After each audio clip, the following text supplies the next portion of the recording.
You probably didn't expect to see me here live on LinkedIn, but I've been working with the Venture Starters team, and we were able to get a recording from last week's pitch event.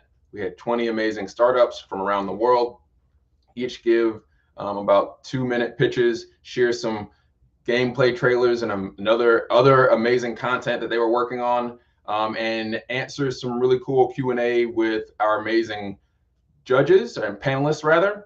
And I've heard from a lot of folks that they wanted to be there, couldn't find the Zoom link. And I also had recorded it, but surprise, surprise, didn't actually share the audio with last week's recording. So after a week, shout out to Mark and Norma for getting the recording to me. I now have it queued up here. What I'm going to do is share the content here. So we're just going to play the recording. I'm going to jump over to LinkedIn to make sure that the audio is working. But basically, you get to see a recording of the event from last week, rebroadcast. So it will be indexed and archived on LinkedIn for everyone to see. So after I do that, I'm also going to cut off my camera so that you can just focus on listening to the amazing pitches and seeing everything that the founders have to show. With that said, let me turn that on here, and I'm going to stop talking, cut my audio and my video, and we'll get started. Thanks for joining me.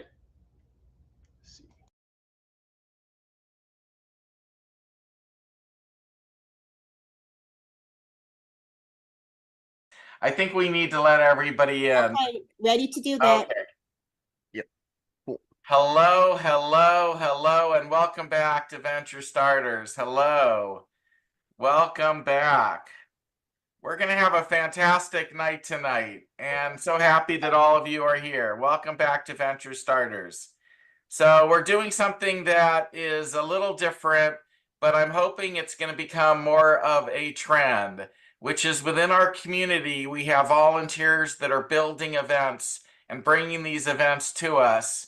And tonight we're very lucky to have Marcus and Michael, who are community members, who built this event to do gaming and virtual reality. And you'll see in the next few weeks that we're going to be doing, again, climate change, clean tech and climate technologies. That's also in conjunction with Rick, who you'll be meeting. And then we're also doing an event a week or two after that with an organization out of the Midwest that's bringing 30 startups from the Midwest to the Venture Starters community. And I expect there's going to be a little bit more of this type of an event. I'm just stalling here a bit while we load people into the room. We're already over 100 as we open the door, which is a great sign because our audience will build over the next 20-30 minutes, I'm sure. Before we introduce Marcus and Michael, who are going to run the event, I want to quickly introduce my wonderful wife, Norma, who makes this possible. Say hi, Norma. You're on mute. Hello, everyone. Welcome to Venture Starters. So glad to have you all with us in your exciting industry of gaming. We are very excited to have you join us.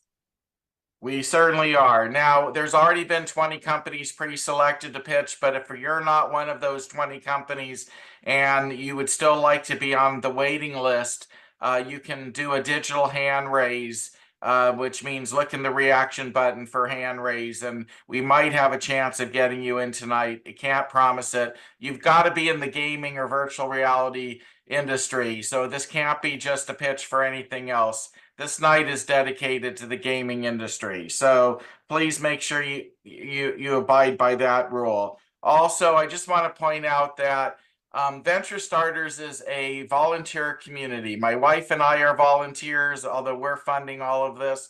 But everybody who attends are volunteers. There's no bank account. We're not a company. We're all here because we all want to hang out together on Wednesdays, improve our lives, raise money for startups, connect people. And a big piece of that is networking. So if you've not been to our event before, please open the chat because that's where all the action happens. That's where you can connect with people. The one thing about the chat, though, is don't spam our chat. If you're a service provider, sure, put some information in the chat about what you're doing, but please not repetitively over and over again.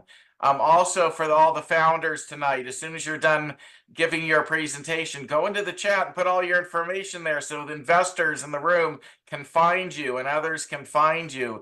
It's a very fast-paced event, and if you don't put your information in the chat, you might have it lost. And also, at the end of the event, you can click on the 3 buttons at the bottom of the chat and save the chat. So if it's moving too fast for you and you still want to get all that information, there's a way of saving the chat. Want everybody to have a great time tonight, but please keep your microphone on mute unless you're speaking.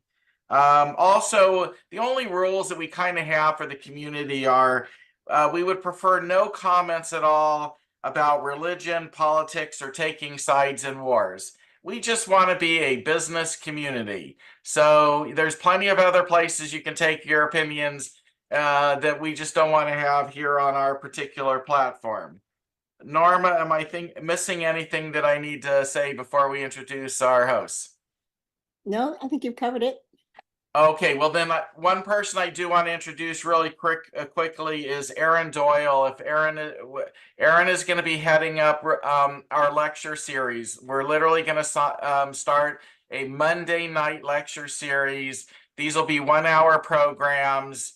I'm real excited about it. They're also going to be free, and we're going to have some fantastic people in the future who will be speaking. Aaron, are you here to just introduce yourself real quickly? I am, and thank you. Hi, team. Great to see everybody tonight. I am Erin Doyle, and I'm thrilled to be working with Mark and Norma November in the coordination of our new Venture Starters Lecture Series. Be sure to register. These events will be held every other Monday for 1 hour and include a Q&A. All are free to attend. If you have a suggested speaker or a top-of-mind topic, I will put all of my information in the chat. Please reach out to me directly. And a preview of our starting lineup Monday, February 26th. Take out the head trash, how to fight the demons keeping you awake at 3 a.m. And our speaker is on tonight as well, joining us, Dr. Robin Udegar. And Monday, March 11th, The Art and Science of Standing Out, featuring speaker and author of The Iconist, Jamie Mustard. So again, please attend. I will include my information in the chat. Excellent. Thank you, Aaron. So I'd like to now introduce Marcus Howard and Michael Lubker. These two are going to take over the event, and please enjoy. Hopefully you'll stay to the end. The last thing I will say is oftentimes the best people who pitch are the ones at the very end. So you may want to, kick back for a couple of hours and enjoy the show. Go ahead, Marcus. Excellent. Thank you all for joining us this evening. We're excited to share the industry with you. The gaming industry is a $180 billion industry. It's larger than the film and music industries combined. Many analysts project it's going to grow at least another $100 billion between now and 2030. So we're really excited to share this space with you. A couple of housekeeping items. Number one, I'm going to share kind of the overlay of the event, and then turn it over to Michael. After that, want to have Jen and Peter and Justin each introduce themselves for a minute apiece. Then we're going to jump right into the pitches. Each of the 20 participants know what order they're going to go in. We're going to start with Gamers Home, work our way down the list. 3 items I want to share with you right before I turn it over to Michael. Number one is that one of our speakers has a document, an article he just posted, says why video games are the perfect VC investment opportunity, the perfect VC category. I'm going to share that in the chat.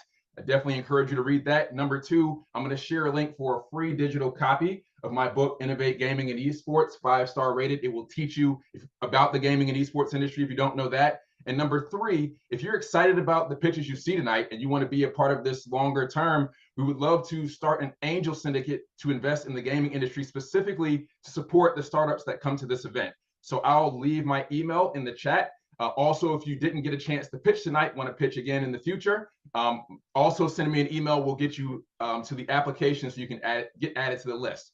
With that, I'm going to turn it over to Michael. Hello, everybody. Thank you, Mark and Marcus and Norma and everyone here. I'm Michael. I've been in the game industry for about 20 years. I just want to give a small tribute to the fact that there have been 16,000 layoffs in the game industry over the past 13 months.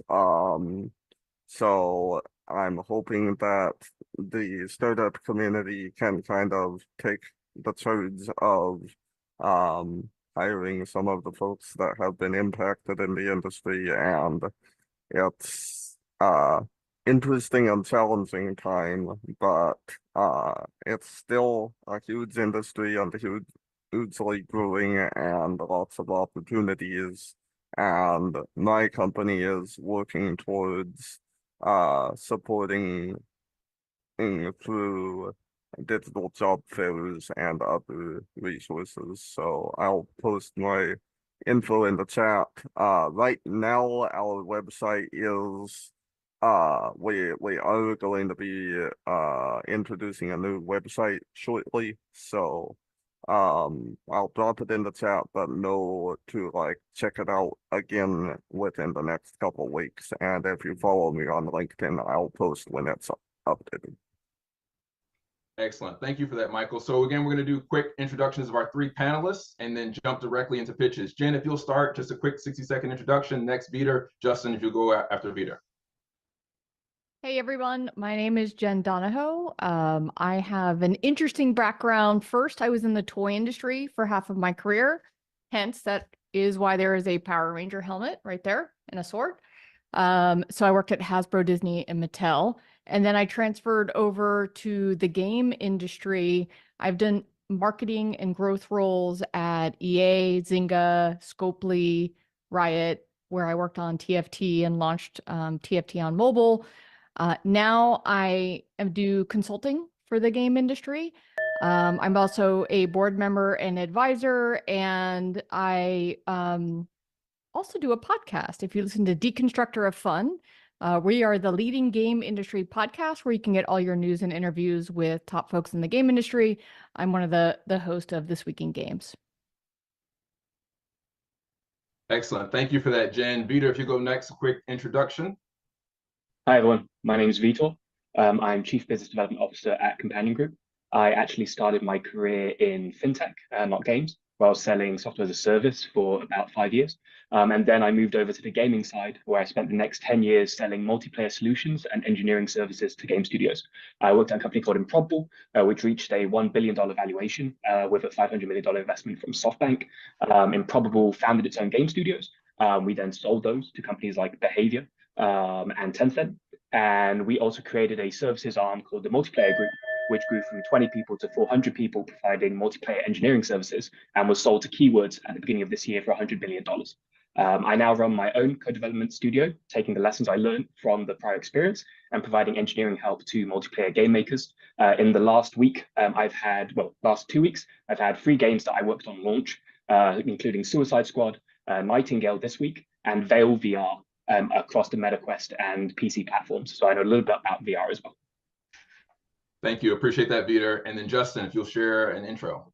Yeah, it's tough act to follow. Justin Berenbaum, currently VP of Strategy at Xsolla, as well as GM of Xsolla Funding Club, which is a digital matchmaking platform for developers, publishers, and investors. We currently have over 300 active publishers and investors looking for indie games. Even in a down year last year in our industry, we had 37 games receive funding through the platform. That's been a big win for us, coming off of DICE and seeing Vitor and all those folks.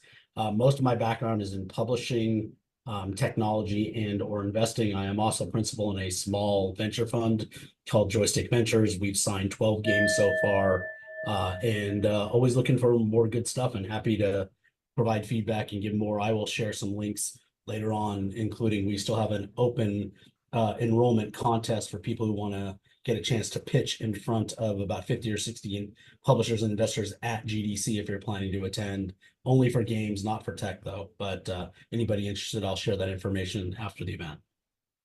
Thank you, Justin. And please, all three of you who'll share your information, your LinkedIn links and relevant links in the chat so people can connect with you. Again, just to set the tone for the structure of this event, each of the 20 students that are pitching will get a 2-minute pitch. They'll then get an additional 60 seconds to share a hype video or a highlight trailer or a walkthrough. And then after that, in this same order, we'll have Jen, Vitor, and Justin do 30 seconds of Q&A. And if within their 5-minute time, there's a few moments remaining. We will see if we can source some questions from the audience. Without further ado, I want to ask that Brian join us. If you will unmute yourself and share your screen, and we will get the clock started. Okay. Hi, you have to guide me on the microphone thing. We can hear you and we can see your screen. Okay. I don't see how to activate the sound for the video. Okay. Then let's just go ahead and you can give the verbal pitch, and we can jump into Q&A if you can't see the place to share the sound for your screen share. Okay, no problem then. So let me know if you can see my screen, then I will start if all is good. We can see you. Ready to go in 3, 2, 1, start. Hi, so I'm Lord Brian Dinman-Lamutu, co-founder and CEO of Gamers Home. And before I start, I wanted to ask you, have you ever tried to get a narrative designer on Upwork or Fiverr? It's kind of tricky, right? So that's what we found. But most existing freelance marketplaces are generalized and don't cater specifically to the unique need of a gaming industry. That's why we built Gamers Home, a marketplace connecting studios with freelance talent on a project basis. We recently completed our open beta and have more than 200 freelancers registered. We've completed more than 15 transactions. And Gamers Home has 2 main revenue models. We have a subscription model for studios and charge a commission for individual transactions. Our target market are the game, service, and indie studios in North America, representing a TAM of $3.1 billion. And Marcus and I have past experiences in entrepreneurship and in the gaming industry to make Gamers Home a success. Today, we are seeking $1 million in SAVE for an 18-month runway to upgrade the product and reached $1.2 million in ARR. Thanks a lot. And if you're a studio looking to leverage freelance talents, we invite you to an event we have with the IGDA next week. If you have any questions, please let me know. Or I can proceed to show a video. Yes, please.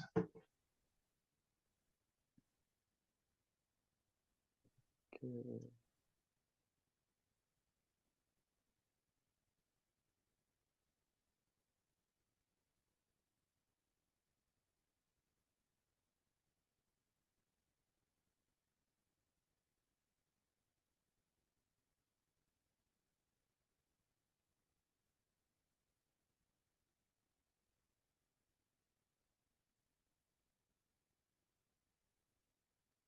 The audio isn't playing, so if you want to do a narration for this, you're welcome to do that as well. Yeah. There should be a way to choose audio when people screen share. There's like a button you have to click. Hey, not to interrupt, but when they go to push share screen, if you look in the bottom left-hand side of that window, it's just a check mark box that you click share sound, and then when they push share, it'll come across. That's correct. Yeah. There were also Yes. closed captions on that, so we were able to read it. Okay. Okay. Well, No Brian, worries. in the interest of time, we're going to jump right into the Q&A. No worries. But That's fine. for the rest of those who are listening, when you get ready to do your screen share, again, check in the bottom left-hand corner so you can enable sound. And so with that, we'll go ahead and start the Q&A. Again, first Jen, then Vitor, then Justin. You guys are mean, making me go first. Okay. And my first ever time to do this too. Thank you so much. Really interesting concept. Can you help me understand why this is competitively different than going to a Fiverr or other work for hire services that exist today? Sure. Gaming industry being very specific, like there are job categories that you actually don't get, like today on existing marketplaces. So if, like in a real case scenario, you go and get, you want a game designer, a level designer, you want a character artist specifically, like for Unreal, it's very difficult to get those specificities, like on Upwork or Fiverr. So that's why, we made, like a marketplace only focusing on the needs and job categories of the gaming industry. And how does it work for the employees? Are the the types of opportunities, short-term project basis? What kinds of Yes. opportunities are available for people who would want to sign up if you're an employee? And then also what are the the payment methods, and do you assist with payment methods? Sure. So we don't work in an employer-employee, like relationship. It's more, like an individual freelancer, the same exact concept that you would have used Fiverr or Upwork. So we don't have that employer-employee relationship. Anyone can actually come and get somebody for an hour if they need to. And today, like after hiring, let's say like you get on the platform, you found the service and the freelancer you want, you can just click and book your freelancer and pay, like with your debit, credit card, PayPal, and the freelancer, like will get his revenue the same way. Remind me Okay. your subscription model. We have a subscription model for studios, but the marketplace is on a transaction model, commission-based transaction. All right, and so we're up for time. So thank you, Jen, for those questions. Peter and Justin, you will start the next round of questions for the next startup. Again, we have 20 companies, so we want to make sure we get everybody the opportunity to speak. I thought And I had Jen, a whole minute. Sorry. It's okay. The time went by faster than in real time when you're experiencing it. Yeah, my bad. But it's okay. It's okay. No problem at all. No, it's great. You take the pressure off of me. Thanks. So thank you for your time, Brian. Up next, we have Northern Lights Entertainment. So Pavel, if you will share your screen. Again, when you're ready to share anything audio related, make sure you click that link in the bottom left corner, that checkbox to share audio. Yeah, hi everybody. No pitch deck for me because this is a conversation and it's a pleasure to see so many familiar faces. I'm ready when you're ready. All right, 3, 2, 1, go. Hi, I'm Pavel, and over the course of the last 2 decades or so, the most venture returns made by venture capital funds and venture investors have actually been made in content, so in games. And I'm here to share why our studio, Northern Lights Entertainment, is an opportunity exactly like those. You see, I was moderating communities since I was 16 years old, and communities of up to 7.5 million players. And I noticed that within those communities, players who stayed for the longest time within games and those who spent the most money actually tended to be players who were participating in in-game political interactions, the espionage, the intrigues, the policy making, the diplomacy, the betrayals, and so on. And as my personal background is in political science, I partnered with Julie and we leveraged our superpower experience in big tech companies like PayPal and Amazon and media companies like Canal Plus to create Northern Lights Entertainment. And so our first game is Nebulae, and Nebulae is a strategy game of online for mobile and PC, where we let players collectively experiment with various forms of political regimes and experiment with new forms of political governance. And I'm sure that if you live in a country with elections, whether they're functional or dysfunctional, it's actually a very, very hot topic right now. And we soft launched the game last year. Our retention metrics have been stellar. We launched with about 45 minutes of content. And actually, we've been retaining players for up to day 60. Our retention for day 30 has doubled over the last couple of months. And we're currently oversubscribing our seed round. Our original target was 1 million euro. And actually, right now, we're at 1.3 million. We love to work with angels, but our investors also include Andreessen Horowitz Scouts, and we have Heracles Capital on board as well, and a couple of other very distinguished funds. It would be a pleasure to work with you all. And yeah, that's about it. So you've got 60 seconds left if you'd like now share a video trailer or not. Yes. If not, we can jump directly into Q&A. I'm happy to share a short playable trailer that we have on our end. Here we go. Oh, you didn't actually, get the one audio thing going.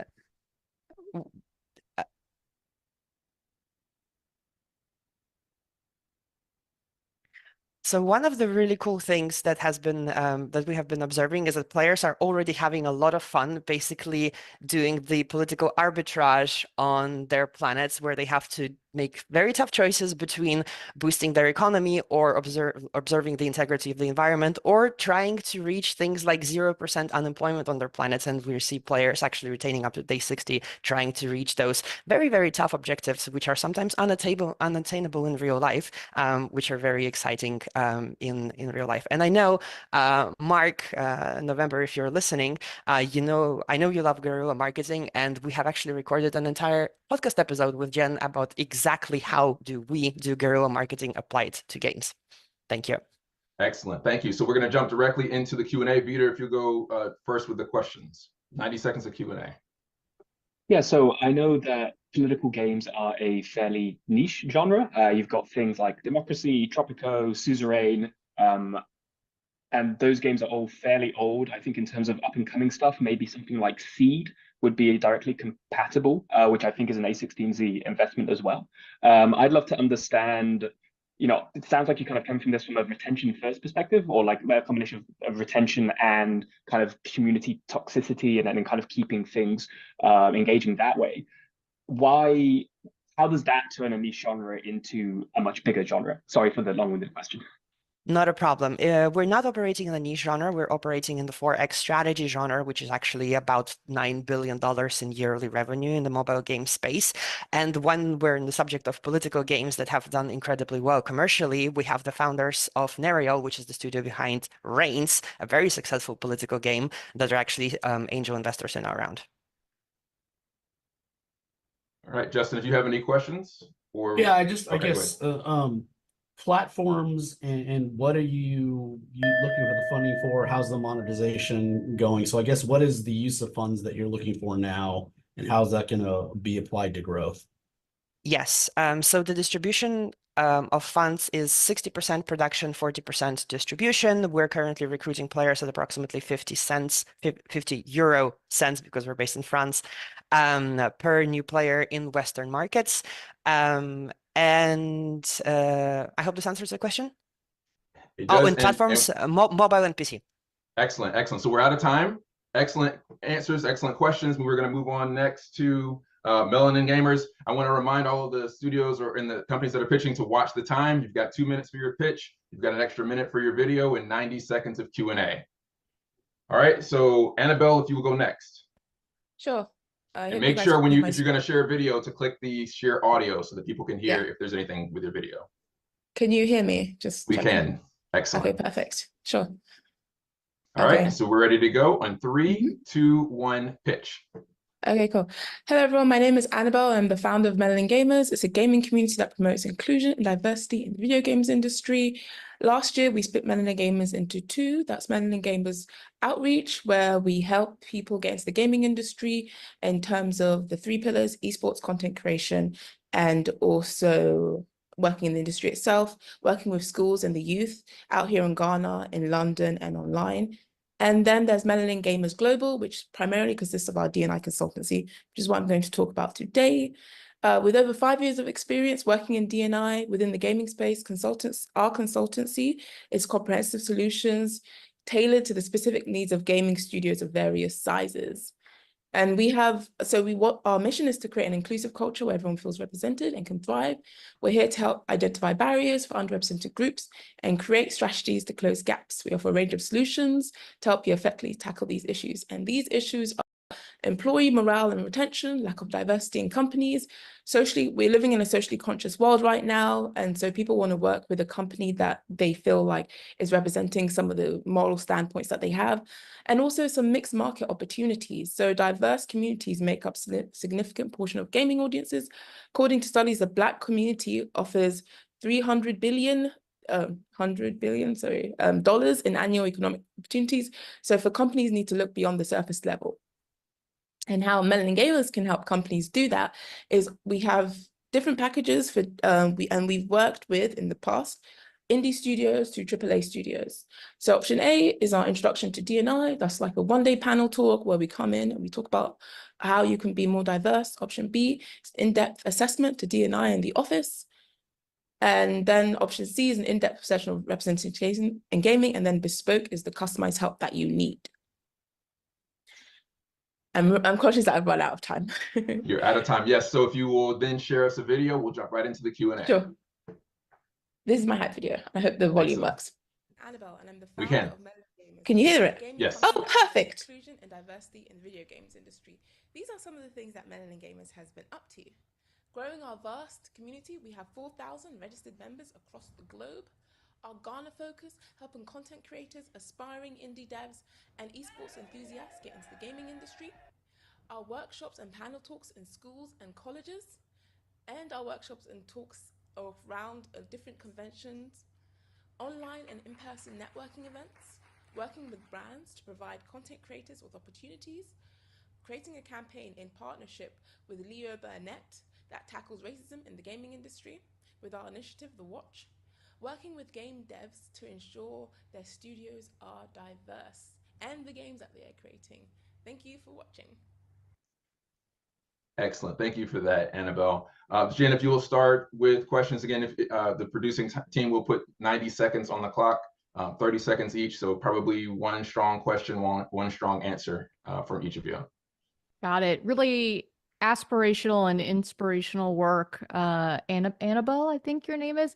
Can you tell me a little bit about your target market and what regions you're focusing on? Regions we're focusing on are UK, well, Europe in general, and the regions that we've worked with already. So we've worked with studios based in Canada and America and Europe. So those are the regions we are focusing on for now because we already have an established, I guess, rapport with them. Okay, thank you. Excellent. Vita, if you have a question for her. Yeah, so I've done advising for Code Coven and Limit Break before, and spoken to them about getting money to keep those services running. And I guess I'm curious to know what you're looking for and why, because there's various different types of investment, and usually these kinds of initiatives tend to do quite well with grant money and donations more so than raising capital. I was going to get to that. That's my previous slide. I can send you the pitch deck, but it's just in the different things that we have to do in terms of right now we're a team of 6 and we're all volunteers. We do get paid on the basis of when we worked with Splash Damage, for example, the UK based studio, they paid us. So it's inconsistent. So we can't always retain extra staff. So it's for that, it's for training so that we're up to date on the policies. So we also help with the different policies of the studios with writing them and where they are promoting their work and how they're advertising it so that's legally correct. So that's part of where some of the money would go to. Excellent, excellent. So we are now out of time. Thank you, Annabelle, for the answers, and Jen and Vita for the questions. Justin, you'll lead questions for the next startup, which is Realm Link. Hello there, people. How is everyone doing today? Excellent, excellent. If you'll share your screen, make sure to share audio if you have a video to share. The only video I have doesn't actually have any audio on it, so that's okay too. That's okay. All right, so we're ready to start in 3, 2, 1, pitch. Hi there, my name is Johnny. I'm one of the founders of Realm Link, which is a gaming infrastructure company. So the problems in the traditional gaming world is that our characters' items or pets are generally limited to the single game that we play on. Our assets are subject to the nerfs made by the centralized platform, and these decisions are not generally made by the community. Legally, in most games, we're not allowed to sell our assets to other players for real-world currencies. So what we do is we allow characters, items, and pets to go across multiple games. The community creates the games, the characters, the items, and the pets. And unlike most blockchain-based games, we move away from the play-to-earn model and into a play-and-earn model, which changes it from playing a game like it's a job to earn money towards playing a game because you want to play the game, be immersed in the story and earn while you're at it, The key thing to take into mind here is that we abstract the source of character, item, and pets away from the source of game, and we let the game become more of a platform or a realm which can choose which characters, items, and pets can be brought into their realm. Our competitors generally chase profit, but we want to chase player passion. Here are some of our TAM, SAM, and SOM figures for 2025. These were predicted and estimated by Google Bard, so take them with a handful of salt. We never know how that's actually going to move. Myself and Ibrahim are the founders. We've worked with Ibrahim for the last few years, and he's an amazing guy. Honestly, I love working with him. Here are some of our senior team members, although there are over 30 of us on this project, and as much as I'd love to show them off right now, I don't have the space in order to show them all. Some of our advisors that are helping support the project, ranging from multiple time exited founders to PhDs to cybersecurity focused founders to actually a Hollywood director, which is amazing, and then to community leaders as well. And that's my presentation. Thanks for including me in the event and for listening. If you want to learn more about the project, please do scan the QR code. It will take you to the website, but I'll also put in the chat my socials as well. Excellent, excellent. Jonathan, do you have a video to share? Or are you ready to jump into Q&A? I can show a little progress video. We're in very early stage right now, so it's not that long at all. It's really just a game development video to show that we were able to download, import, render, and animate a character into a Unity scene that was stored on a decentralized storage network.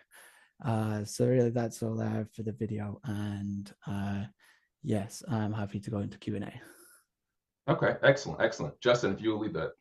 Oh boy, there's a whole lot to unpack here. I almost don't know where to start, and I usually have plenty. So without there, I don't think we can dig. So I guess the first and foremost question is this, and having been at IP holders and game developers, how do you expect this to cross and allow for these people that own this IP to allow for this to happen? Are you planning to make deals with the developers and the community? I'm just trying to understand the base offering, So and then what you're looking for. Need to be built for, or the realms need to be built for the infrastructure. We're looking at, especially in the blockchain community, there is a large amount of projects that have large communities that are in the gaming industry, and so bringing their assets from 2D to 3D, letting them create them and sell those assets for the community on there as well. They're able to monetize being able to bring in their assets into interoperable games. Yeah, I hope that answers your question. It's a lot more in depth. We'll have to get to it another time. There's a lot to unpack. It's incredibly in depth. Yeah. All right. Thanks, Justin. Jen, do you have a question? We have about 20 seconds left on the clock. Yeah, I need to understand a little bit more about your competitive advantage. Okay. So when we look at any other projects that are attempting interoperability between games, they're all between closed groups of games. Okay. Jonathan, unfortunately, we're out of time, Jonathan. Thank you for that answer. Sorry. Please, if you want to share a deck or a link in the chat, you're welcome to do that. We are going to move.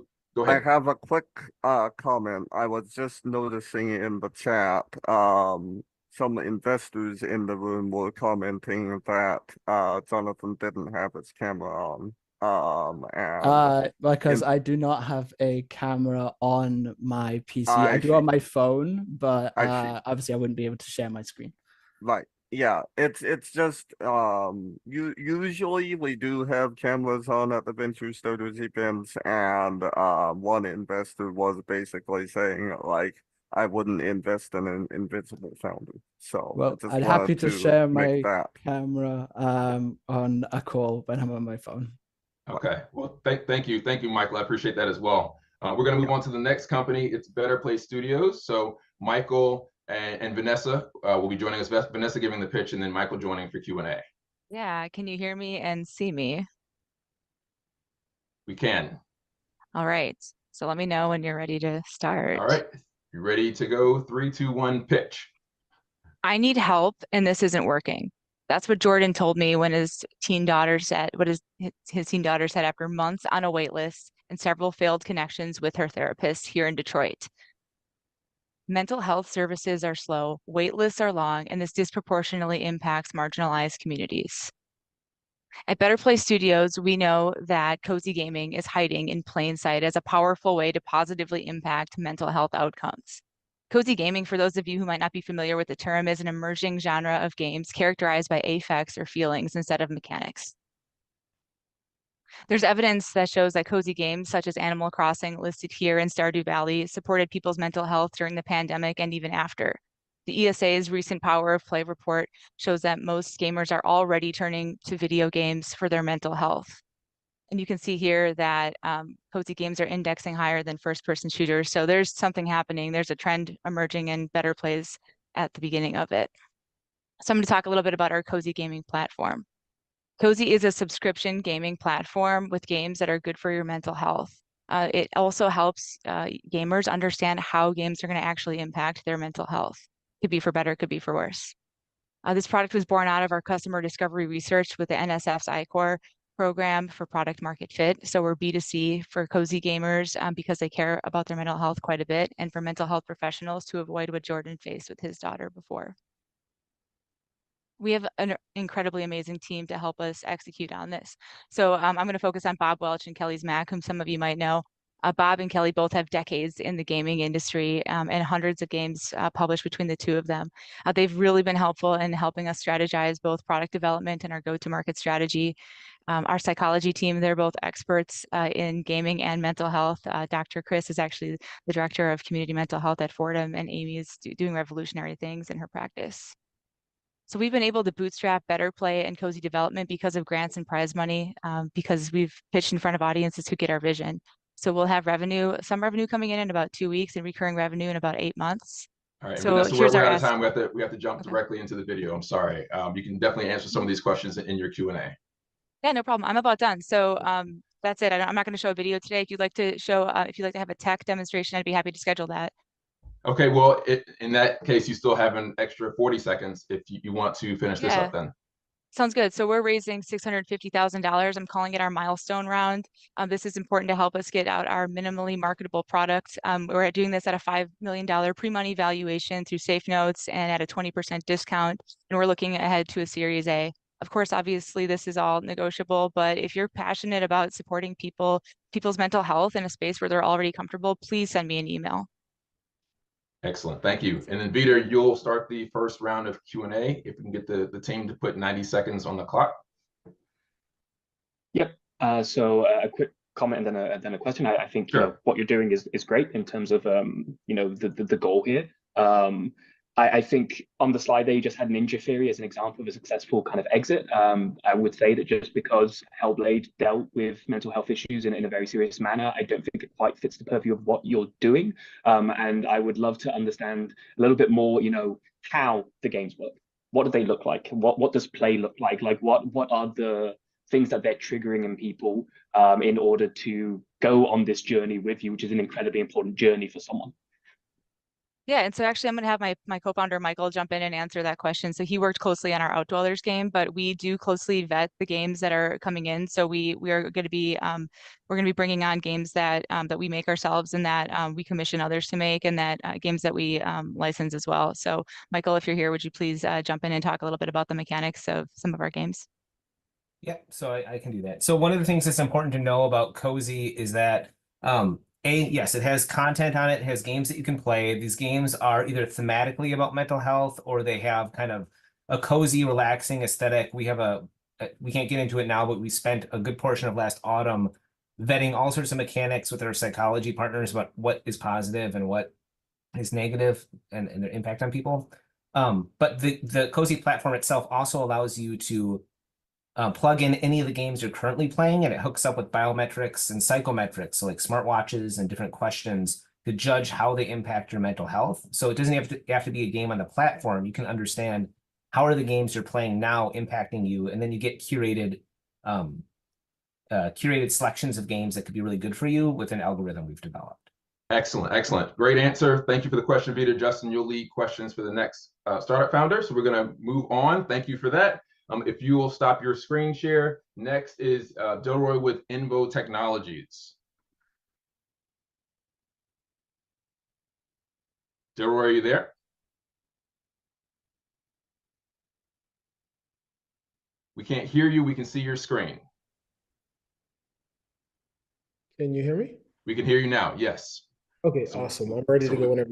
All right, so we got 2 minutes on the clock. Remember, we're gonna stop at 2 minutes, jump into an extra 60 seconds to give a video, and then 90 seconds of Q&A led by Justin. All right, okay. 3, 2, 1, pitch. Perfect, thank you. Ladies and gentlemen, what I'm presenting is Invo Technologies. We are a monetization engine for video games. Our mission statement is creating a better digital economy. A problem we're trying to solve is player churn within the game industry.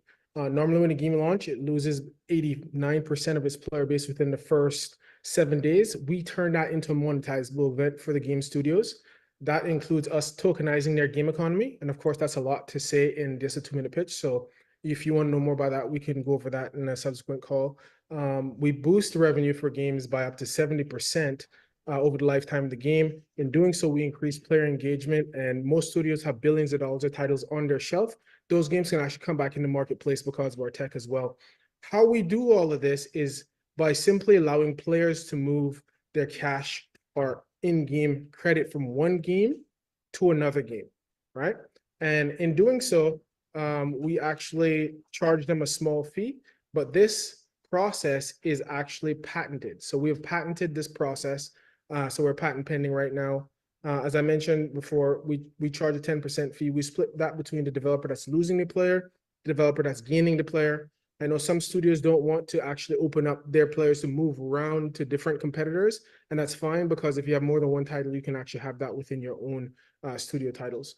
The traction we have so far is big blockchains out there, Alio being one, Meta Engine, which is a game engine company, and then Good Dog Studios, which was founded by Chance Glasgow. Some of you might be familiar with the name. He's a co-founder of Infinity Wars and Call of Duty series.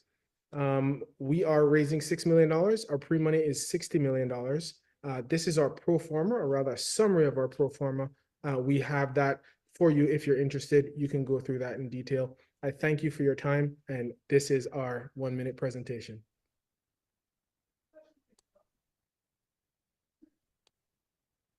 Hello, and welcome to Invo's first demo. We're going to be demonstrating moving gems from one game to the next. So let's go ahead and click on the Invo transfer option to start the transfer process. Now that we're in the settings panel, let's click on the Invo transfer tab to begin. Now I only want to move 130 gems to Angry Birds, so let's do that. Please note that there's a transfer pin as we're going to need that later. Cool. Now let's wait for our notification before we switch to Angry Birds. Ah, there it is. Okay. So, as I go into the settings here, you can see that the Invo transfer windows are customizable to any game. Now let's click on the IV icon in the top left corner to claim the gems from Raid. And I've already entered the pin, but you'll have to do this manually when transferring. And there you have it. Okay, and that's our presentation. Thank you very much for your time, and I'll kick it back over to Marcus for questions. Thank you, Delroy. So Justin, you're first up. I'm just curious, given how short time, how did you come up with that high of a valuation? I mean, have you taken a bunch of money already to build the platform? I'm just curious because that's a pretty significant valuation for a startup coming out of nowhere.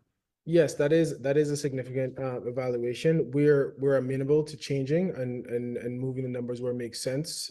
We think that's what the company is valued at, but of course, if our investors think differently, we're open to whatever that evaluation. Well, so quick follow-up. Do you already have a lead investor then that kind of set that valuation? Yes, we have a lead investor we're working right now, Looking Glass Capital, and I think they're bringing in Chardon as well. Okay. And they seem okay with the evaluation based on where we are. So yeah. Okay, great. I'd love to follow up after this and get some more information, but thank you. Thanks, Justin. Jen, you have any questions? I do. Interesting concept. I think that how did you land on your problem state being you're solving churn? Because I think you're solving something else, and the marketer in me is like, you are setting yourself up not very well in your deck, my friend. I think I could help you. Well, in 2011, I actually had, I was a big gamer, had tons of money in the game, wanted to move over another one with my friends, couldn't do that. And I was like, man, there has to be some tech that allows me to do this. And that's where the genesis of the idea came in. Based on what we're doing, it's a monetization engine, solving churn. But hey, if you see something else that we haven't seen, I'm definitely up for a conversation, and you can show me, whatever you think is appropriate. Excellent. So we have 20 seconds left. Peter, if you have a quick question. I think the thing that just grabbed me at the very end of that video was seeing the transfer between the two different, giant corporation games. They would not want that. if I'm EA, I'm not letting money like that leave my ecosystem at all. So I think starting with smaller Web3 players makes sense to try and get some sort of community around that, but you are on an uphill struggle around entrenched players in the market, especially when mobile is dictated by the top 10 and very few others. Excellent. Thanks for that feedback. We unfortunately we have to move on to the next studio, but for the next startup, please connect and share any additional information you have in the chat. So next is Breshna. So Mariam, I'm sorry, I mispronounced your first name. When you're ready to go, let us know. Again, make sure that you have sound ready if you're going to share video. 2 minutes, 1 minute for video, and then the 90 seconds of Q&A. Very cool. So I'm going to dive right in. All right. Did you know? Go ahead. Okay, Sorry. awesome. Did you know that you can make your own video games in less than 15 minutes? Hi, I'm Mariam Nusrat, and I'm transforming the gaming industry so that people like you and I can make our own games without writing a single line of code. Now, games are powerful communication tools. The impact that they leave on our brains far transcends the virtual boundaries in which we play them, and yet we're not seeing games being mainstream for purposes beyond entertainment. The reason for that is time, money, and skills. Until now, games have been very expensive, time-consuming, costly to make. However, now with Breshna, we're making games with no code at zero cost and at lightning speed. So we're not only changing how games are created, but then also how they're used. Think about a math teacher that wants to make learning fun. She can make her own Super Mario-like run and catch game where kids are catching even numbers and dodging odd numbers and having a blast. Since incorporation around 2.5 years ago, we've made mad progress. 175,000 game makers, 150,000 video games made, and 2 million game clicks. We also have raised $2.5 million from investors like Paris Hilton and Randy Zuckerberg, and we have an AI-powered text-to-game engine and a Web3-enabled metaverse launching next quarter. We have 4 recurring revenue channels that are launching with digital assets, premium subscriptions, immersive advertisements, and rev share, which makes us profitable by the end of this year. The work of Breshna is just beginning, but I've been doing 15 years of work in the edtech and gaming space. For this work, I've been recognized on the Clinton Global and the Forbes stages, and we're on this journey of empowering the next 100 million people so they can make their video games. The question is, are you game to build the next TikTok for video games? I'm going to dive right in and take some time to show you Breshna. So now with Breshna, I mean, you go on breshna.io, it's a simple website. Over here, you see all of these different templates. So for instance, you can make a run and catch game, like a scavenger hunt, a maze game. So for instance, you're like, I'm going to make a run and catch game. So you can pick up any avatar, just like a Canva interface, any different background that you want. From here and everything. And then you can be like, what do I want this dinosaur to catch? Maybe I'm going to have it catch a bunch of cherries or something. And then once you publish the game, it's a URL link that you can send on WhatsApp, on any website, any of that. But the best bit is with the metaverse launching, now you can also showcase and monetize these video games in a 3D environment. So what you're seeing right now, these are not mock screens. This is actual, all of the 3D models that we're built. We're launching the metaverse next quarter. And basically, you'll be able to walk through all of these neighborhoods into your own carnival stands where you have, for instance, all of these, you'll be able to invite people. So here, these are all the carnival stands, and you'll be able to say, hey, come play my games. You can showcase them, but you can also monetize them. So you can say the first game's for free, but then the next game's 5 Breshna tokens or 10 Breshna tokens, however you want to do that. And that's Web3 blockchain cryptocurrency enabled. We're launching this again in the next quarter. And that's where we're looking for 2 kinds of things today. Partners, edtech partners, if you want to partner and create video games, or content creators, but then also building relationships for our Series A. So with that, excellent. Are you game? That's awesome. Thank you for that. Justin, if you'll kick off first round of questions.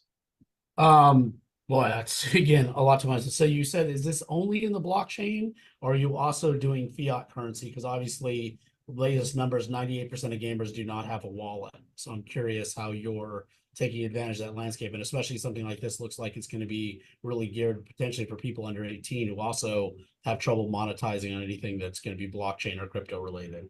Absolutely, Justin. So the no-code game maker is completely Web2. You can create your games, you can share them wherever you want. There's no need, but once you enter the monetization, that's where you can monetize both on fiat and crypto. So our top 5 countries are Pakistan, US, Saudi, Nigeria, and Indonesia. And actually blockchain was a user need because a lot of our users are unbanked, but they do like to transact in stable coins. And EdTech is one of our largest use cases. So we've onboarded a lot of non-gamers into gaming, and we think this is the way to mainstream blockchain technology as well. So we're at the intersection of no code, Web3, and AI, and it's both fiat and crypto.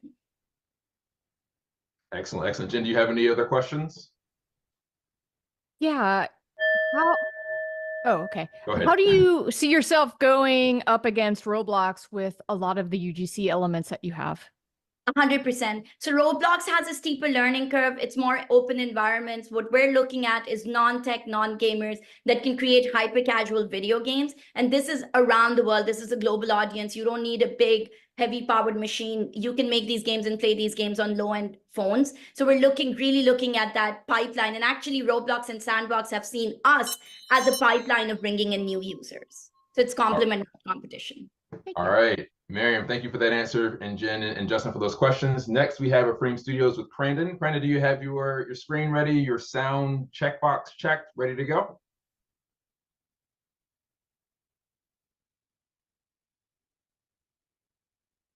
Second call for Crandon. Oh, there he is. Okay. We can't hear you, so I don't know if you're muted, but you want to make sure you unmute so we can hear you. Okay, can you hear me? Now we can hear you. Okay, so we're going to put 2 minutes on the clock. You get another 1 minute for a video, and then we'll jump into Q&A that Vitor will lead. We're ready to go. 3, 2, 1, pitch. Imagine gaming in a world where the rich tapestry of Afro-descendant culture is largely invisible, despite there being over 670 million Afro-descendant gamers yearning for representation. This isn't just a missed opportunity, but it's a call for action. My name is Crandon Dillard. I am a self-taught developer with the mastery of Unreal. And here at Affirmation Studios, we're not just making games, we're revolutionizing the game industry. Our flagship project, Universe, isn't just a game, it's a movement. So imagine yourself being able to craft an accurate depiction of a person of color, someone like myself, and then you're dropping them in a sci-fi RPG that finally gives that set of gamers a real true breath of representation. So what Universe is about is it's set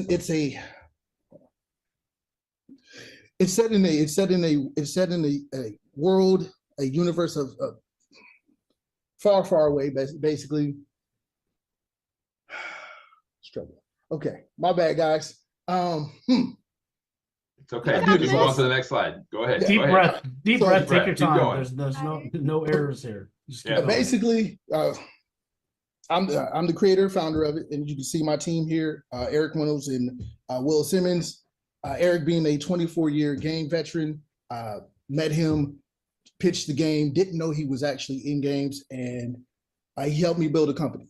I think it would be better for me to gather myself and allow you guys to actually see the game, so then I could actually answer questions about the game after that. So excellent. We look forward to seeing it.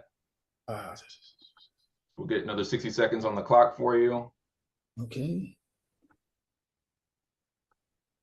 Am I sharing your screen now? You are, and we're ready to go when you are. All right, go.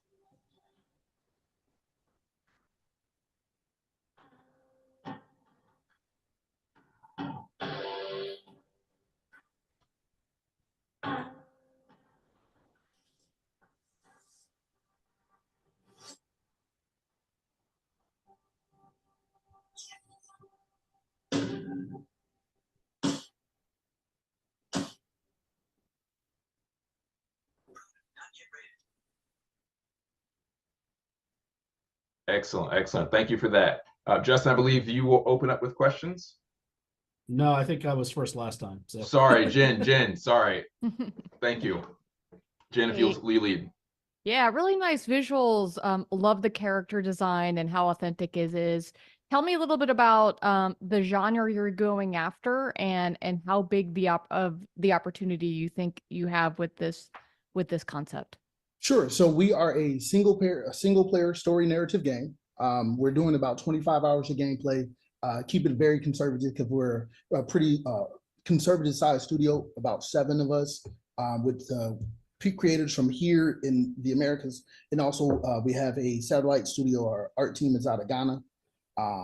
And so we're looking at like I said, we have 670 million gamers of color inside the business, inside the industry, but most of them have never seen a game that has a predominantly Black cast. When you start thinking about them outside of your 2K and your Madden, and maybe I guess you could say like GTA, where else do you actually get to find a group of melanated people telling a story? And then how often have you heard of a story that is based off of Afro-descendant culture that shows it in a way that actually is empowering? They haven't seen that. And so we feel like, because when you think of sci-fi and fantasy, they're done in multiple, and generally anything comes from either Star Wars or Star Trek. So everything is kind of a rendition of those. By us imagining this from a Afro perspective, we provide people with something different, something new, something fresh that they haven't actually got to experience before. Nice. Excellent. Thank you. Thank you. So we're at time. Thank you, Brandon. Vito, you lead the next round of questions. We're going to move on to Froglet Games. Garrett, are you available? Are you ready? I'm ready. All right. So you have 2 minutes on the clock, and make sure you have your sound ready to share as well for any videos you have. Excellent. So we're Froglet Games, and what really separates us is our bio-inspired approach to game design that leverages my background as a biomaterials physicist. Our mission is to reconnect friends and family by building games that bridge demographics and never compromise fun.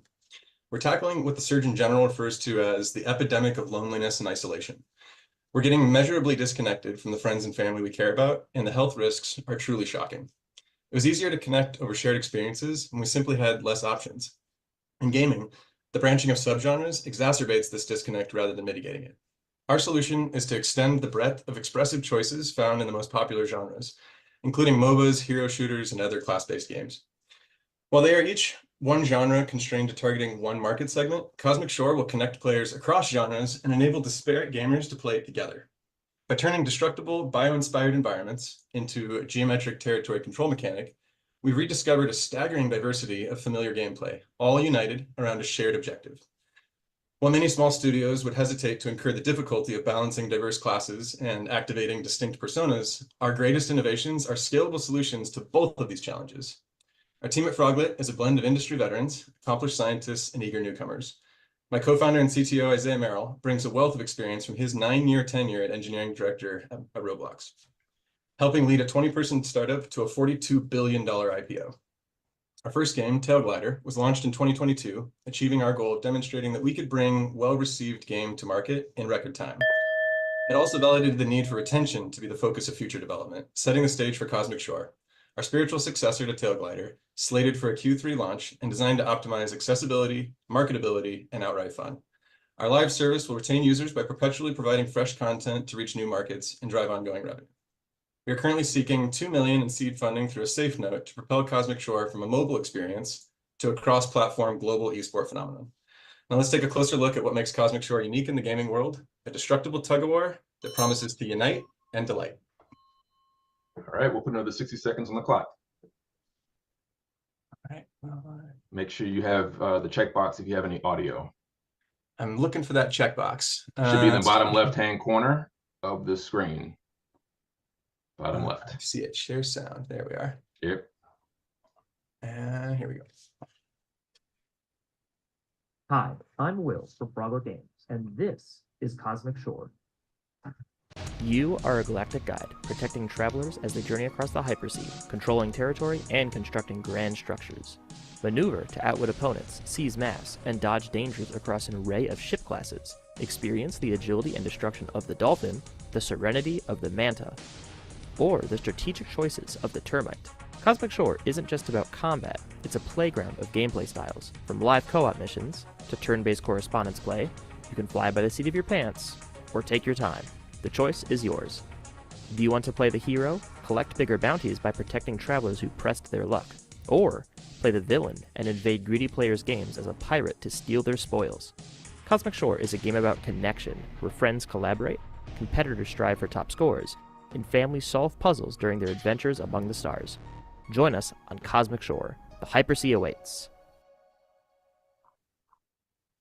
Thank you. All right, we're going to jump right into questions. Vito, you can leave with another 90 seconds on the clock.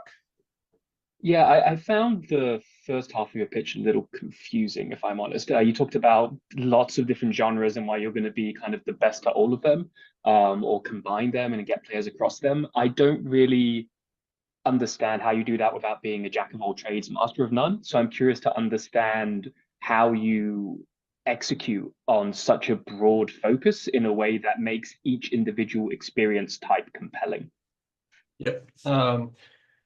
So to be clear, we're not all genres. So we're definitely never going to be a dating sim, never going to be an open world RPG. What we discovered was that when combining this fundamental mechanics of destructible environments with territory control, there was a lot of different gameplay mechanics that lent themselves really well to that landscape. So a character that wants to play more of a racing game, we can make a character that we can focus on a class one at a time. So we're not Spore, we're trying to guide players through a bunch of different genres. We're trying to make a class that appeals very strongly to someone who really wants to race. Someone else who really wants to shoot, they can go through and they can be shooting things. Someone who wants to strategize, they can be maneuvering their troops who are creating volume in certain places and destroying volume in others. So by focusing on one genre at a time, serving that niche really well, reaching the communities that are interested in that and hearing their feedback, we're not trying to reach everything at once. We're trying to get one strong community at a time. All right, and so we are at time. So Justin, thank you, Garrett. Justin, you will lead the next round of questions.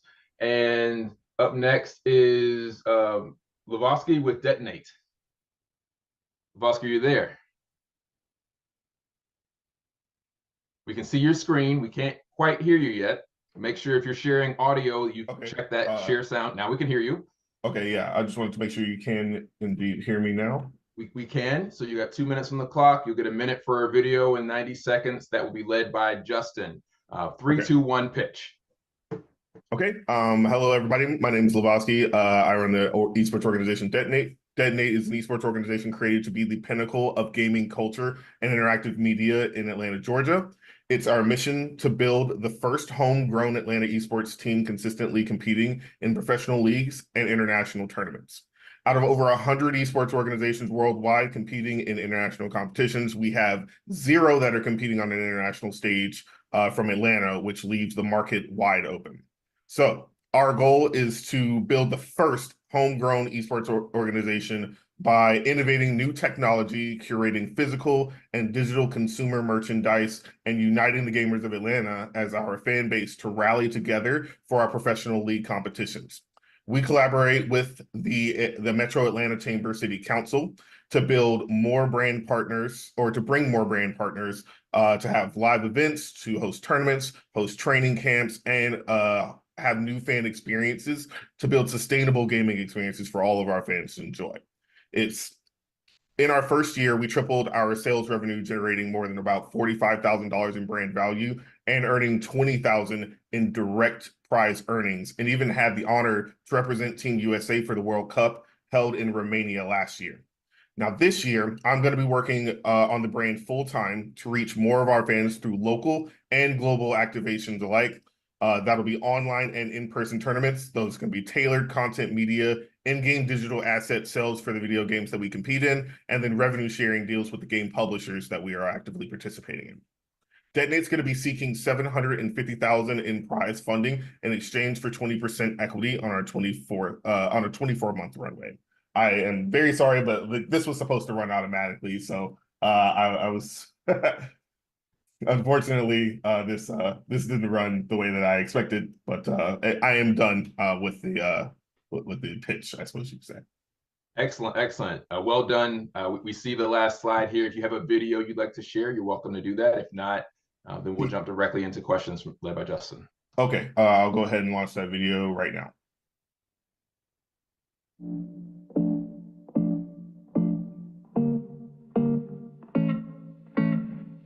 Insane, inside, the danger gets me high. Can't help myself, got secrets I can't tell. I love the smell of gasoline. That's the most ridiculous thing I've ever seen. I've always liked to play with fire. Let me show you how the folks does it. I've always liked to play with fire.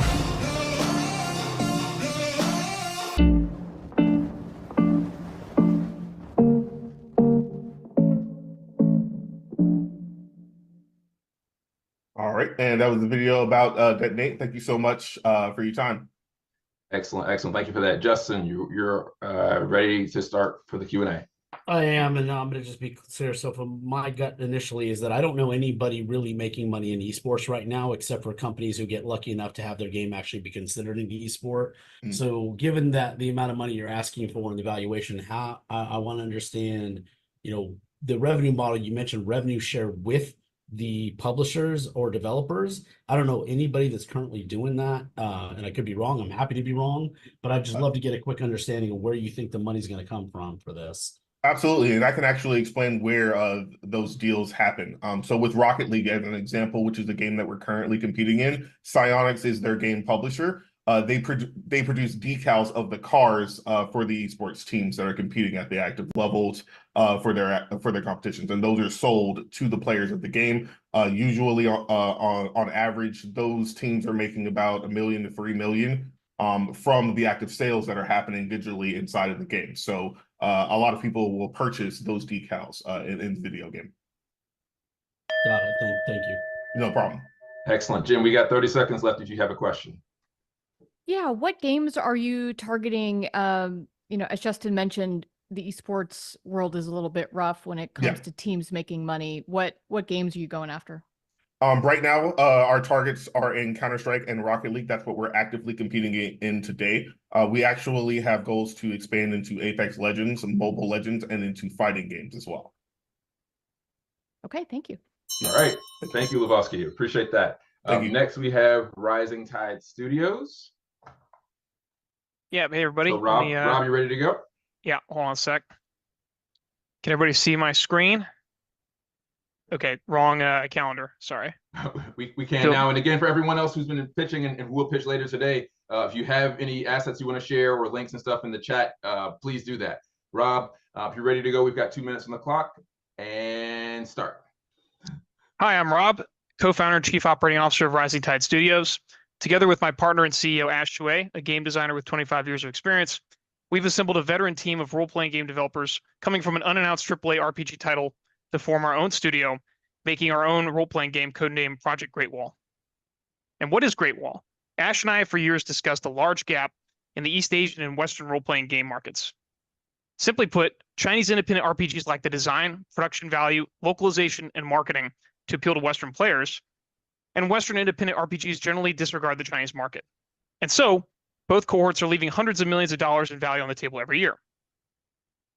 Great Wall is inspired by best-in-class East Asian artistic works with wide generational and gender appeal, like Blue-Eyed Samurai, and games like Sekiro and Elden Ring, games my team has experience working on. We are confident we are determining the art direction, gameplay design, and narrative elements to bridge cultures and tastes. We project Great Wall base case gross revenue of $210 million and net present cash flows of $90 million. We are confident we have the team to produce the minimum viable product to achieve this revenue potential with the right publishing and go-to-market strategy. Our team of industry-leading developers can achieve our product direction at 1/3 the development cost of traditional Western studios. Our leadership comes from Monster Hunter, Tencent, From Software, and Activision Blizzard. With 13 current contract and FTE, we maintain an extremely modest and scalable burn rate of $60,000 per month. We have raised over $750,000 to date and are finishing our second milestone, commonly referred to as Beautiful Corner. We are in discussion to raise more money to comfortably reach pre-production and announce our polished vertical slice to the wider world. We look forward to sharing more of our game, our vision, and our business model with you. Please feel free to reach out to me directly to meet the team. Thank you for your time. And now I'm going to shift over to our beautiful corner video for context. This is from 2 weeks ago. We intend to have our beautiful corner finished by March in time for March 16th in time for, can everybody see the video player? We see the thank you. Yes. All right. I don't know if I'm showing audio, but I'll just narrate over it anyway. Okay. So for context, we'll have about 6 times the amount of environment art content for this. We have a fully animated. Your video is not playing. Oh, it's not? I see Okay. a PDF. The PDF from your pitch is still showing. Oh, apologies. Stop share. Stop sharing that if you'll share the other. Yeah. Here we go. Can everybody see it? We can now. That's why we built a little buffer in for getting through situations like this. So Only we're ready to go when Thursday, you are. So for context, we'll have about 6 times the amount of the playable area for this. We'll have a fully interactable and animated main protagonist placeholder and our first boss fully completed, the Fallen General.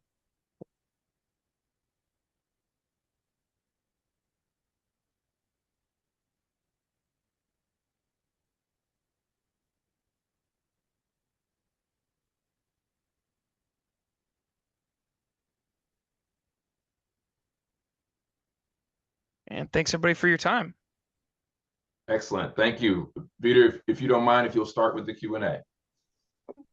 Yeah, so you had a comment about Western studios ignoring the Chinese market. I think that flattened things a little bit too much. The Chinese market is a regulatory nightmare to navigate. You need to have a China-based local publisher. You need to have an entity that runs in that region. So I'm curious, when you talk about bridging those gaps, are you just talking about audiences that like aspects of both cultures, or are you actually talking about geographically having a game that is a success both in the West and in China, which therefore requires you to have entities set up in both regions? Both. And we have both. I'd like to think we have the artistic and gameplay direction for both, but I'm the only US full-time employee of the company. My entire team's located in Shanghai. Okay, great. Thank you.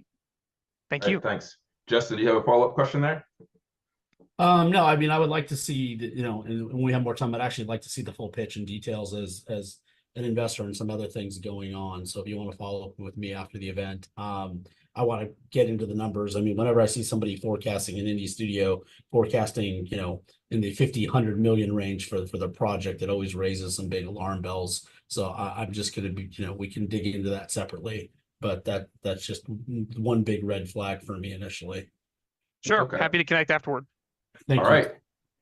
Thank you for that. We're going to move on to dynamic focus. Aziza. Hi, I'm here. Okay, let All me right.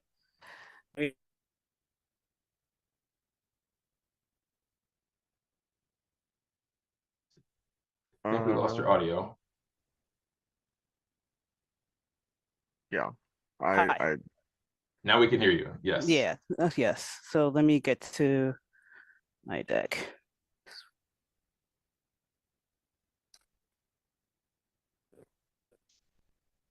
There we go.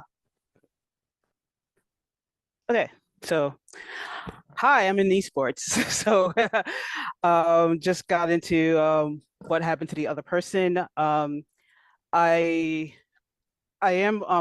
do more esports and brand talent. So basically, you all know that basically we're electronic electronic sports, video games to bot racing and everything like that. I focus in on fighting games. I'm very experienced in Street Fighter, Tekken, and everything like that. I have connections with Namco and connections with Capcom, and I do talk to these people as I do other things. So one of the things that I do is we do events and offline and partner with different places in New York City. So we've done I'm showing the esports representation. Some of my guys won some prizes in Evo and DreamHack.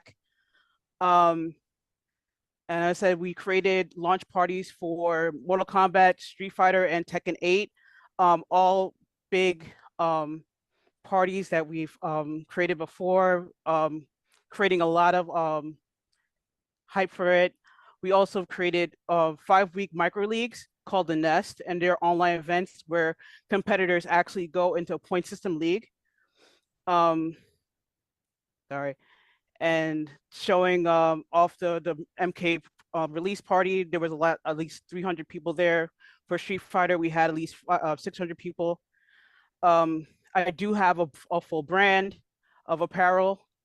We also do creative merch, which basically we work with a comic book studio, and we are making comic books and different lines of different merch for our players. And also we do activations where we're showing off Black developers. So we do concentrated influencer marketing in the space. So All right, we Aziza, we're yeah. out of Okay. time. Unfortunately, if you will shift over, if you have a video to share, you're welcome Yeah. to do that. 60 seconds there, and then we'll jump right into Q&A. Jen's going to lead the first question. Okay. You did good, Ace. Yeah, I know. Here we go. In the left-hand corner, it has audio, or Yep. When you click share screen, there should be a checkbox in the bottom left, I believe, that says share sound. Yeah. One second. I think there is some sort of bug going on with the screen share because it's showing the same person screen sharing It keeps over the sharing last few pictures. Ace is one of the companies. Ace is a CEO of one of the companies who will be presenting later on shortly. It's just so Zoom it's picking up his bugging name. out. Yeah, it's a Zoom bug. So yeah, if you have the checkbox to also share, thank you for that, Michael. Aziza, if you have the share sound checkbox checked, you're ready to go with that. Okay. And if you're not sure, you might want to unshare Can you hear it? No, we can't. So you'll want to unshare it and reshare it so that you can share it with the audio. Okay. When you go to pick your screen, look down in the bottom left-hand side and you'll see the box that says share audio.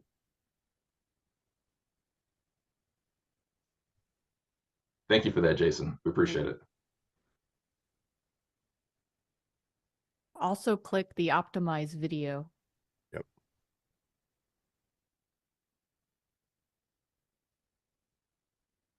If you want to run it back to the beginning. I'll just run it back in the beginning and just play it. Okay, yeah. It probably won't have audio because I can't see the certain boxes. Okay.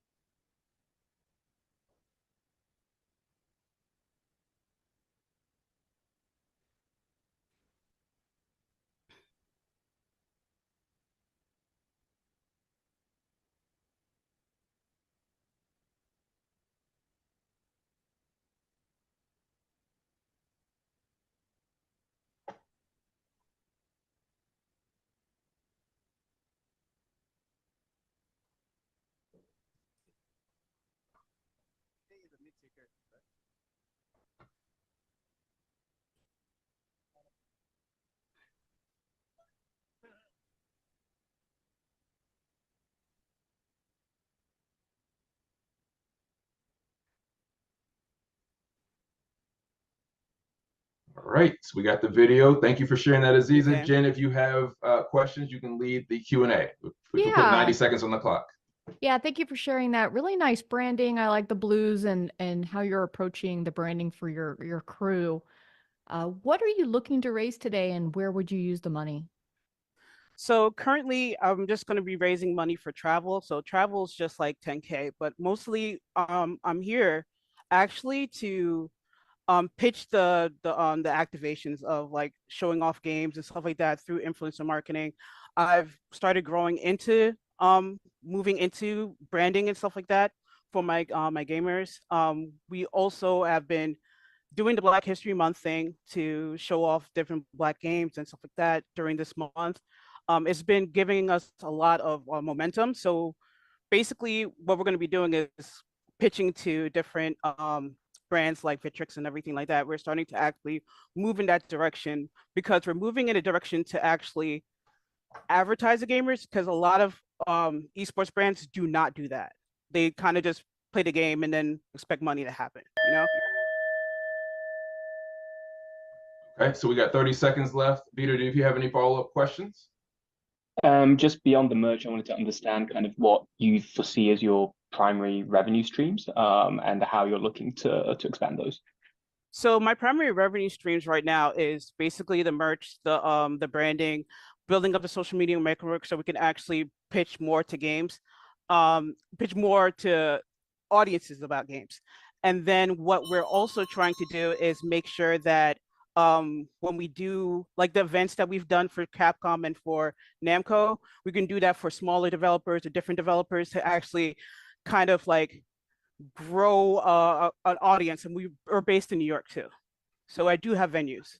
All right, Aziza, thank you for that. Thank you, Jen and Vito, for those questions. So we're going to move on to the next presenter, and that is Tupelo Labs. So Skylar, are you there? Hey, yes. Let me Excellent, share excellent. my screen.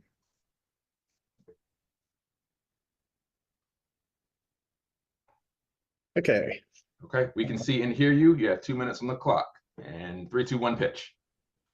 Okay, so No Sleep is an episodic horror anthology game in early development targeting PC, console, and VR platforms. My name is Skylar Reed. I'm the co-founder and CEO of Tupelo Labs. We're a game studio based in Savannah, Georgia. I previously managed the development and release of successful VR games built on IPs like The Twilight Zone and The Exorcist 3. So, as we probably all know, gamers are no strangers to titles based on viral horror stories. Slenderman, SCP Foundation, The Backrooms. The content has proven crowd appeal, with several of the indie hits generating over $7 million in revenue on PC alone. The No Sleep subreddit remains one of the only content vaults that's completely untouched by the gaming industry. So we've exclusively licensed dozens of crowd favorite viral horror stories that have been published on the subreddit and read by over 18 million subscribers in the last 14 years. And now using Unreal Engine 5, we're developing them into one of the most terrifying narrative horror games ever devised. So we are currently a team of 6. We're composed of industry veterans, fresh game developer talent, and key business advisors that are offering mentorship. We're seeking $1 million in funding to support team growth and product development runway, as well as costs associated with QA, marketing, and console porting. We've already licensed enough episodic content for season 1 and several follow-up seasons. Our announcement trailer is complete, and our playable demo is currently in production. So with that, I will switch over to the video and give you all the first public look at No Sleep's teaser trailer, shot 100% in-game. Excellent. Make sure you have share sound and optimize video, all the checkboxes checked.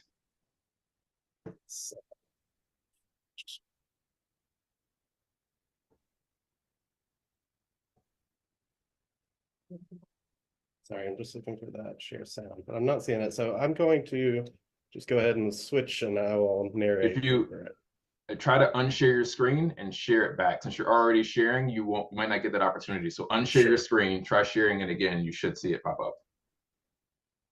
Bottom left corner of the screen after you click screen share. We're gonna do a tutorial Here at the we go. beginning of this next time. Yeah, it's an additional button that I needed to press, but yeah, here we go. Sorry about that. No problem. And here we go. It's like a compulsion. I can't stop reading them. The stories. I don't have to, but I want to.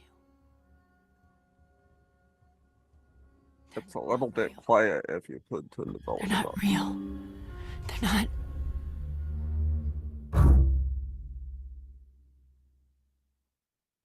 All right, that was the teaser trailer, and I will drop a link to that in the chat as well with the full pitch deck and some additional information. But I'm happy to move into QA.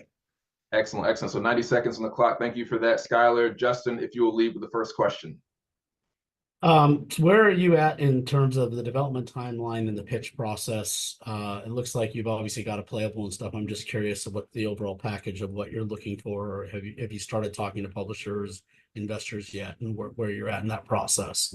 We are just starting that process. We wanted to have something to show before we really started playing our cards. And so, yeah, we're getting close with our playable demo. As you saw, we have some in-game footage, but that's our current step rolling into the coming weeks. I don't want to hog time, but let's follow up after this if you want to I would reach love out. to. I would love to get a little more information. Thanks. I'd love to. Thanks, Justin. Jenna, you have a follow-up question? Yeah, this is a very hot genre right now. Behavior, Dead by Daylight, like lots of horror is being super popular. So, how do you what specific genre are you looking at within this theme? Yeah, so we're single player narrative episodic content. So we'll develop the whole season ahead of time, and then we'll drop the episodes bi-weekly, similar to like Poppy's Playtime and how they package their content. Just one other thing. So episodic content can be a content treadmill. I just encourage you to really think about how you might have some like live service elements that allow for play that isn't dependent on episodic content. Okay, excellent. Thank you for the feedback. Throw out one other caution too. You need to look at the fall off numbers, which are generally very horrible for games that try to do episodic, and the fractions by the time you get to the third or fourth episode will kill the projects. Yep. Okay. Understood. Thank you for the feedback. We're still very flexible with our release structure and something we're talking about internally, and I definitely appreciate that. Excellent. Art was beautiful though. Thank you. Thanks, Justin and Jen. Those were amazing questions and feedback. Thank you, Skylar. Yeah, thank you for your time. Moving on to emotional ideas, we have Joshua Nelson. Joshua, are you there? Yes, sir. Can you hear me? Can you see me? We can see and hear you. If you're going to share anything with audio, apparently it's a little tricky to find the share sound buttons and boxes, so make sure you got those all set up. We've got 2 minutes on the clock. We're ready to start with you are 3, 2, 1, pitch. Hey guys, my name is Joshua Nelson, and I'm the founder and CEO of Emotional Ideas Incorporated, a 3 times patented sports and entertainment technology company that is combining gaming technology with real motor vehicles to introduce a new e-motorsport called battle racing. Now, for those who don't know, NASCAR started in '48, Formula One started in 1950, and the go-kart was invented in 1956. Guys, it's 60 plus years later, and not much has changed within the racing industry, but the gaming industry is on fire. So we see an opportunity to combine gaming tech with real electric vehicles to bring games like Mario Kart to real life. And yes, games like Mario Kart to real life to create a new motorsport called battle racing. Our technology retrofits onto real electric vehicles, introducing a new way for you to use virtual power items that have a physical effect in the real world. Our goal is to use this to create a new motorsport that can be comparable to NASCAR and Formula One. First, we're starting off on recreational go-karts, and then we're scaling up to full-size vehicles, and we have patents on all of this here. We're looking to raise $2.5 million, which will give us a runway of 18 months that would allow us to take our product from prototype to MVP, do a tour run across the country, while we're simultaneously raising around $20 million to take the vision of Top Golf, but combine it with racing and gaming to create a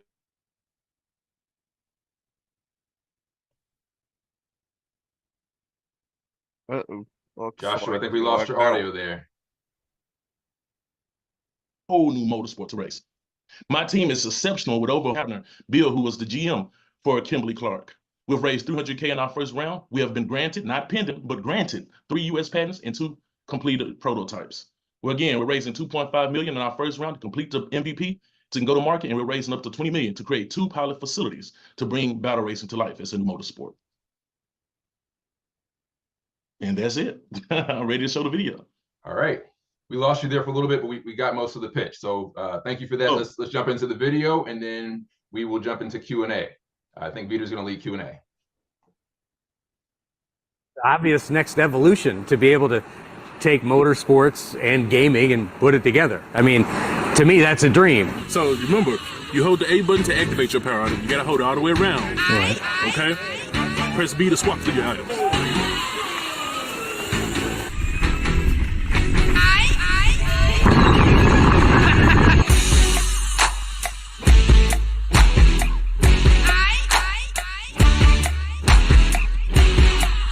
Hey, number one, the control is it maneuvers very, very well. With it on the track, it felt way more competitive. So it was fun. It was fun. 10 out of 10. Okay. Man, it was a blast. They got all kinds of different things you can do on them, man. It was crazy. The track itself was part of the game. They had been on the go-kart in so long, but y'all got to do this. Yeah, for sure. The interactivity of what Emotional Ideas has created here, this is altogether different, and it's a game changer in the industry. And that is all. All right. So thank you for that. Vito, if you lead the first question. Yeah, so I have two quick questions. This is not a space I'm super familiar with, but you mentioned that there's been no innovation in the racing space. Formula E seems to be something that's taken off. I'm curious to know why you don't consider that as, kind of a next step. And then secondly, I know that places like, theme parks, someone like Nintendo Land has a Mario Kart VR experience. How does this differentiate from that, and wants to stop, them expanding that into something like this versus you breaking into it? Great question. Well, one, e-motorsport is really more so about going to all electric vehicles. We're introducing where you can use power items to shoot each other, speed boosts, and EMP blasts. Again, it's really bringing Mario Kart to life. Strategy and gaming skills to influence the race. And then as far as companies like Mario, that's a roller coaster ride. This is real racing on real motorsports. This is no VR headsets. This is not augmented reality. This is close to reality as possible. So again, we wouldn't mind working with a Nintendo and replacing their roller coaster ride with our technology. So yes, our goal is to make this a sport. All right, Justin, you have a follow-up question? We got 30 seconds. Not, again, well outside my expertise. I think it's cool. I just know me, I'd kill myself trying to drive a vehicle and play a game. But, I'm old, so people are probably way more skills than I do. All right, Jen, we have about another 10 seconds. You have a quick question. I love your passion. I love that answer. This looks like a ton of fun. Just make sure you get any safety regulation, yes, the safety alarm bells go off for me, just like that one. But awesome pitch. Well done. Yes, ma'am. Excellent. Thank you, Joshua. Our next pitch is Game Day. And I'm blanking on your name, Justin. Daniel. Daniel. Marcus. It's been a long day. So it's okay. You're up next. 2 minutes on the clock. Make sure if you're going to share anything, you check all the boxes and click all the buttons. Okay. All right, let us know when you're ready. Yep, just doing the share screen here. Perfect. All right, you ready? Ready. 3, 2, 1, go. Hello, everybody. My name is Daniel Baldwin from Salt Lake City, Utah. Game Day Universe is a network of interactive, technology-driven event spaces designed based on gaming and esports arenas that incorporate immersive STEM academic and workforce development studios. Our mission is to enrich lives, to support communities, and to build an environment of teamwork by creating a process of STEAM academic and workforce development processes through our advanced technology gaming centers. Now, I want you to imagine a world where esports and gaming wasn't a one-way ticket to mom's basement, where 80% of the workforce nationwide didn't hate their jobs, and where the 46 million Americans that are currently living in underserved communities didn't feel like they were limited on their access to higher education and towards gainful employment based on their location and economic circumstances. Game Day is that answer, because we've developed a process of identifying the advanced skill sets used in gameplay, connecting them to academic programs, opportunities for scholarships into universities, and through ultimately the career process in helping people get jobs endemic to their natural skills and enthusiasms. I'm supported by an amazing team. I come from 15 years in operations and finance. My chief visionary, Ian Coyne, is supported by decades in theme park design and esports. And our COO of Game Day Atlanta comes from executive management in Sharp and Toshiba. We've identified that our process identifies not only the $5 billion esports market, but also the $40 billion career and training market and the $200 billion recruitment market. We've had some amazing traction recently. We just got done sponsoring the Super Bowl. We also just partnered with the company that wrote the simulation program for the F-35 and drone operators. And we've even onboarded more than 40 schools, including universities. All right. Right Well, now, we're at time. I'm sorry. We'll have to jump directly into the video if you have it. Out of I have it. respect, so that we can keep everybody within the 2-hour block. Please share that video, and then Peter will lead the first question. Yeah, trendsetter. Whoa, league of my own, it don't get better. No, read what I wrote, I'm a bestseller. Yeah, reach for my goals, hit it dead center. Hit it dead center. Bullseye, hit it the most, there's no misses. Something like fish in a barrel, it's no different. Blindfold on me, I still got the most vision. Trendsetter told them before, but they don't listen. Better, bring a better bad because I'm bigger, better. Solo, single, selling several shows at every single second. Peter Piper picked a pack of pickled peppers. Kinda came and crushed the competition, hope they get the message. Look, living it fast, spinning my M in the bag. I never go slow, thinking I'll crash. End up a thing in the past, they know I won't though. Big fish catching me, they gon' need a bigger boat. Ironic how the world stops when I spin a globe. Always showing up. Last year's song still holding up. See the name now and they know what's up. Price hit the top and it's going up. I'm a trendsetter. Whoa, league of my own, it don't get better. There we go. That should be a minute. All right. Thank you for that, Daniel. Peter, if you will start with the first question. Yeah, so I think during the pitch, I'm not quite sure. I wasn't quite sure what you were pitching. I think you focused way too high level with the team experience. The video helped, and I think I understand a bit better. That being said, I'm not quite sure if you are, you're building venues. Is this a real estate play? Are you buying buildings? Are you doing pop-ups? Like, I'm not entirely clear on how this functions. Yeah, we're building a network of venues. So they're esports and gaming arenas that are using STEM curriculum classrooms on the outside edge of the arenas to help people go from the gaming side into the actual STEM academic side and using that as a process for workforce development. So what we're doing is we're identifying the skills that people are using in the gameplay. We're showing them how those same skills can actually be found in academic programs. So someone that's playing Minecraft, how can they get into architecture or engineering? Someone who's playing World War Thunder, how can they get into piloting or drone operation? And we're getting them into the workforce development programs to help them actually get careers in that. Sorry, when you say building, do you mean you are renting space within an existing esports venue, or you are setting up that entire venue in collaboration with universities or other institutions? Yeah, so both. Right now, we're doing it in a pop-up style while we're raising money to build our own venue.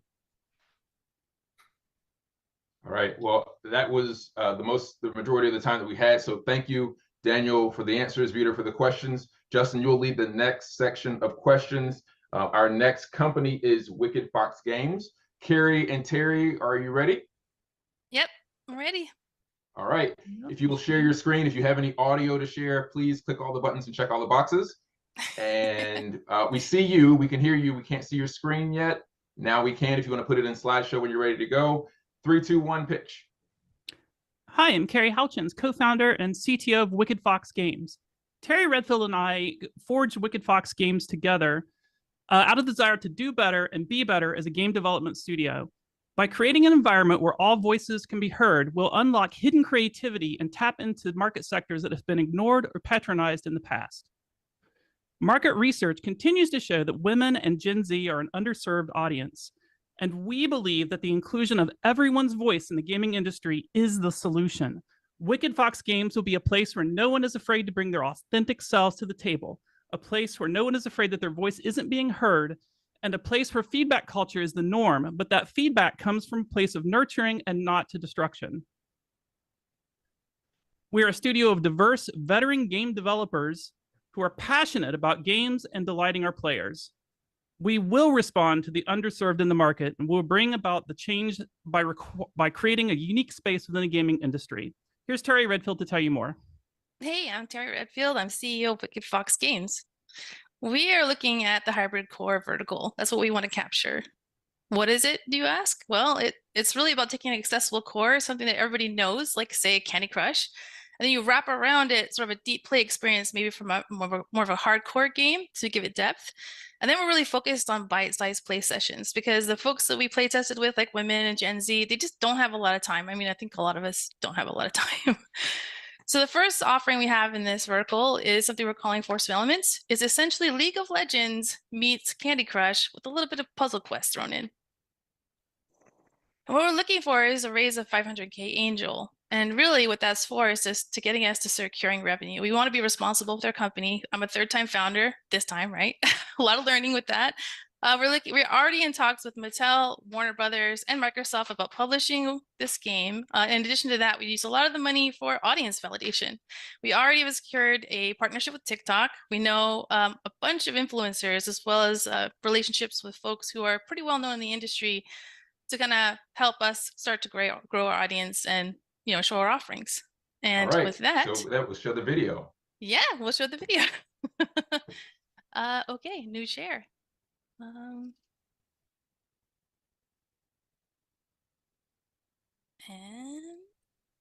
here's my media player. And I believe I have to actually stop sharing, right? Yeah, stop sharing your screens and then reshare. Yes, I yes. learned from other folks, yeah. I'm gonna build a FAQ right. when this is done. I know, right? Go ahead, please. All We're excited right. to see it. Here we go.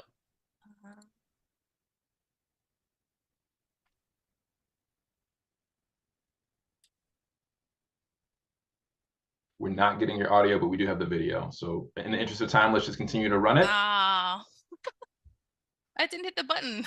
It's okay. It's okay. FAQ. Yeah. So if you want to narrate this, since we Yeah, we for can hear sure. you. I mean, basically, I wish I could show the video because mainly this is the characters we've got going on.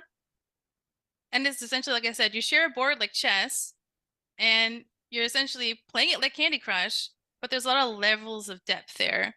So you're using like these kind of like puzzle quest elements at the bottom, the characters' abilities, and you're filling them up by matching on the board.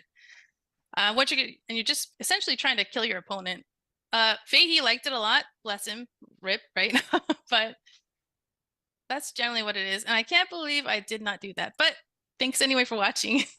Well, feel free to share the information in the chat. I'm sure everybody wants to learn more. And I forgot where we left off with the last question. I think Jen, you're up next. I'll take this. I'll take it.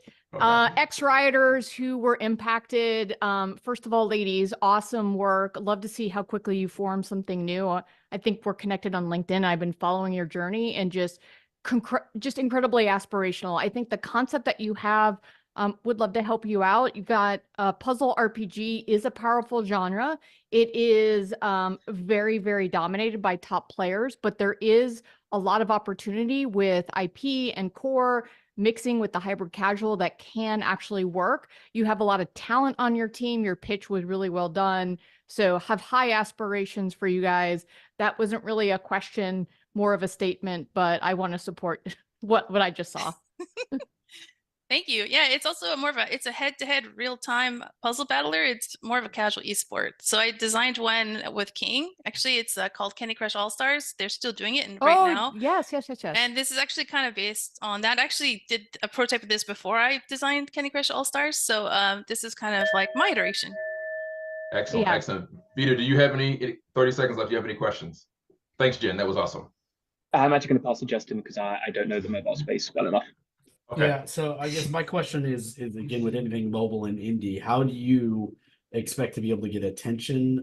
There's been no really mobile indie game to crack the top 100 in years. So while I love the game and the gameplay, I am a cautionary tale to do your homework. I've yet to see anybody be able to show me an indie game that's cracked the mobile market in years. Well, it is cross-platform, so you could be on a PC, I could be on my phone, we could play each other. Also, I'm in talks with Microsoft to be our publisher, which would help that kind of getting that changes everything. Excellent answer, excellent answer. So we have to keep moving on, Carrie. No worries, amazing answers. We're gonna move on to 5Mike. So Ace, we've been seeing your name show up the entirety of the last hour and a half. So it's like, wow, I didn't ask it's your time to shine. Marketing for me. Free advertising. You know, you love to see it. Let me know when I can go. All right, you ready to go? All right, let's do it. Good evening, good night, everybody. I'm Ace Patterson, and I'm founder and CEO of 5Mics. 5Mics is a digital hip-hop trading card game. Our mission is to become the Pokemon of hip-hop, building original, evergreen, and interactive IP that we can expand into toys, film, live events, and artist discovery. Players today want more engaging and diverse ways of experiencing their favorite games, music, and artists. On top of that, hip hop and gaming continue to intersect, and fans love it because they get to feel even closer to the genre that is universally known and loved. We even heard it a few times during this session. Our solution is 5Mics, a mobile-first trading card game built on original, inclusive, and global hip-hop IP. In January last year, I left my Google YouTube job and went all in with 5Mics. Before that, I spent 7 years of consulting in big tech while growing my career as a hip-hop artist. And for the past 15 years, I've played a lot of trading card games, yo. Everything from Yu-Gi-Oh! To Marvel Snap. As of today, we have 7 people on the team. 2 folks just joined this week. We're mad hype. And I'm hoping to hear back on the offers I just put out to some dope candidates by the end of this week. 5Mics is a Techstars Music alum, class of 2023. We have Warner Music and Concord Music as early investors. And today we have a functional prototype of our game that we gave to a private group of playtesters 2 months ago. In our 1-week playtest, we saw a day 1 retention of 37%, day 7 of 62%. And with a wait list of 700 people, our next steps are twofold. 1 is sophisticate our in-game progression loops, and 2, spread the word and get more folks to play and love our game. And so with that, my ask of you is scan this QR code, join our wait list, make sure you double opt in, and follow the instructions so that you can get access to our private demo link. And can't wait to hear your thoughts once you get a chance to play. I don't got no videos, I don't want no technical difficulties, just open the floor for questions. Let's do it. Excellent, excellent. 90 seconds on the clock. I believe that takes Jen, you're next. Nice. Jen, I'm a fan. I'm a fan. Hi. No, I'm a fan of you. The great pitch. I love how concise and quick you were. CCGs are a little bit rough. The strategy genre can be very difficult, as is music licensing. I've done a lot of looking at music licensing. I saw you have Warner Music as an investor. That's helpful. How are you factoring in paying music licensing on top of the artists? Absolutely. 2 things. 1, we're building this game for folks that are not familiar with trading card games at all. Being where I came from, it wasn't cool to do the stuff that I was doing. It was much cooler to say I played Tekken. So that being said, we want to be able to access a broader population of folks that probably aren't into TCGs, but they like Meg Thee Stallion. As far as to that point, we're actually not focused on celebrity name and likeness. We're not building Def Jam Vendetta. We're creating our own characters, our own music. I'm an artist. I know a lot of indie artists. I'm going for the one-stop shop approach. There's actually small artists that are producers that are emerging. They've produced for J. Cole and Lil Yachty, but they still sell beats for $20. So doing more of an acquisition approach that way and actually going on the genre level. And then when we blow up, we'll see, about a Snoop Dogg card and stuff like that. He invests in games, just so you know. Absolutely. So does Ice-T now, by the way. That's true. All right, we've got 10 seconds left. Peter, do you have anything quick you wanted to add? Love the pitch, love the concept. I saw that one of your next steps was looking into multiplayer infrastructure. If you want any advice on what to look into there, I'm happy to hook you up with our technical team and have some initial discussions, like no charge or anything, just help out what we can do and kind of give you broad direction of where you should be headed.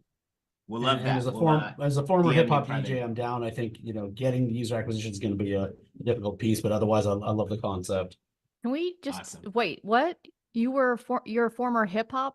Sorry. Yeah, I spent 5.5 years on the radio. I've got a platinum album on my wall in the office from Naughty by Nature. Jen, do you see this? Do you see what all right. we're doing what we're doing? Sorry, guys. We can't. We're taking a detour. We're taking a detour. All right. That's a future conversation, a podcast for sure. So next we have artistry. And I'm sorry, I'm blanking on names. I had 20 names to remember. I only remembered 18 of them. Artistry, are you here? Yes, hello. Yes, thank you. Just a moment. Ellery, thank you. I'm so sorry I forgot your name. I'm terrible with names, awesome with No, faces. it's all right. It's a fairly uncommon one, not your fault. All right. All right. You ready to go when you are? You ready? Yes, of course. So good evening, everybody. I'm Ellery Kreloff, the co-founder and CEO of Artistry. We're a Techstars-backed startup making AI detection software that protects gaming and entertainment IP. So Gen AI is everywhere, but with it, new liabilities for gaming studios. For example, you can't copyright, patent, or trademark AI-generated content in the United States. When you use Gen AI, angry players might boycott your game, or you could be accidentally infringing on somebody's copyright. So these issues are well known, and the emerging industry standard in gaming has basically to ban AI from asset production. But studios are learning they can't just trust people to follow the rules. So enter artistry. So we detect if images are human-made to enforce no AI policies in production. Uniquely, our technology analyzes art program files, not flat images, to determine human authorship. More on that in the demo. So we're a team of technical co-founders, both have degrees in computer science. Among our investors and advisors, we count some of the top legal names in gaming, including the former chief legal officer at Pokemon, as well as the co-founders of Human Security. They're a 9-figure cybersecurity startup that pioneered human detection software. So we currently work with our network of over 55,000 digital artists to ensure that our tech is ethical and artist-friendly. And we're piloting with 2 AAA game studios. Our current signed clients are either indie game studios committed to ethical game development or our production houses that have clients like Marvel, Scopely, Riot Games, etc. That's about everything. So thanks so much for your time. I appreciate it. Excellent. Let's jump right into the video. Yes. You So this check is all a the video. boxes and There's click the no buttons? sound. Okay. There's no all right. sound. Don't worry. So I don't know how good it's going to be because I think YouTube may have killed some of the quality here, but you can see this is a picture of our UI. So this was a asset that contained generative AI. It was a book cover. You can actually see we report which layers of the file actually contain or suspected to contain generative AI. And we're going to open this up in Photoshop in just a second. And you can see on these 2 layers that the system identified. We're going to zoom in here. So you look pretty carefully, but you can see that the differentiation in low resolution indicates that sections of this were AI, but then drawn over. So it's a little sophisticated, don't have a ton of time, but if you'd like to see a more comprehensive demo, feel free to hit me up afterwards. Thank you, Ellery. So I think we circle back up to Jen. Jen, if you want to kick off the Q&A with 90 seconds on the clock, please. Yeah, really interesting, and it is going to be a service that is very, very much needed in the future. How are you? What kind of money are you looking for, and what are you going to use it for? Great question. So we're currently, well, round's not fully open yet, but we're currently raising $1.2 million. We hope to have achieved $2 million in ARR, signing approximately 10 enterprise contracts by then, supporting multiple art programs, including ZBrush, as requested by some of the pilot studios we've been working with. Just one follow-up question. How are you going to differentiate from what a lot of the folks are building themselves? The Facebook, the Metas, and everyone is trying to have AI detection, or are you looking to sell your technology to one of the big guys? So that's a longer conversation. I don't think I can aptly answer that one in 30 seconds. I apologize. But we do have, in my opinion, a fairly substantial moat, but we can follow up afterwards if you're curious. All right. Vito, do you have any questions? Yeah, you showed 2D image detection there, and you mentioned ZBrush. So I'm curious, there's emerging AI generated models for kind of 3D assets. Is that something that you're going to be covering as well?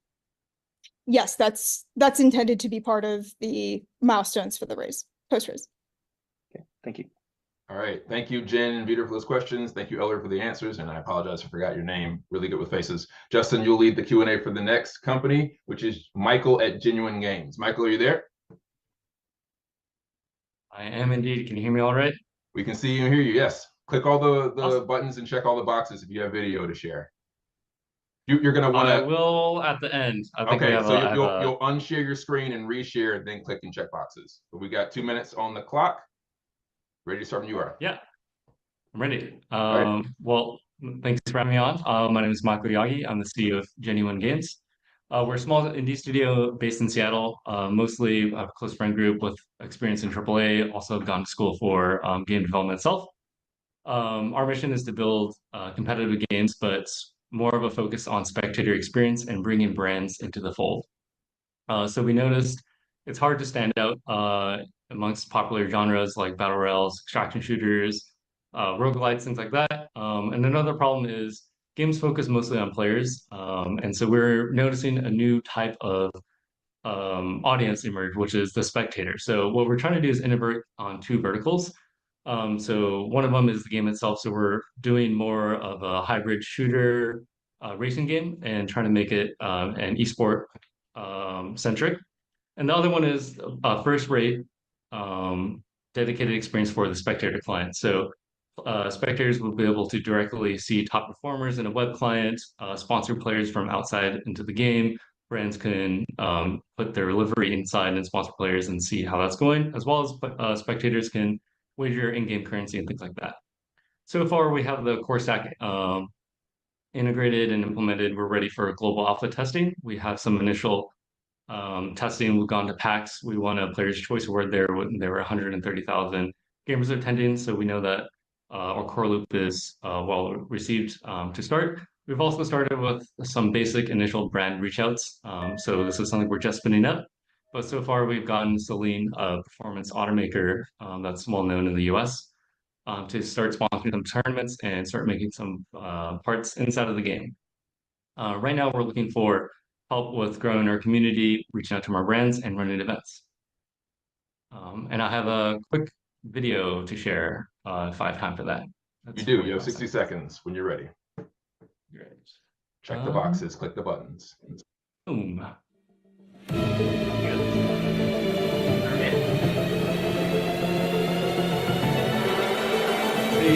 Heavily inspired by a cinematic Montreal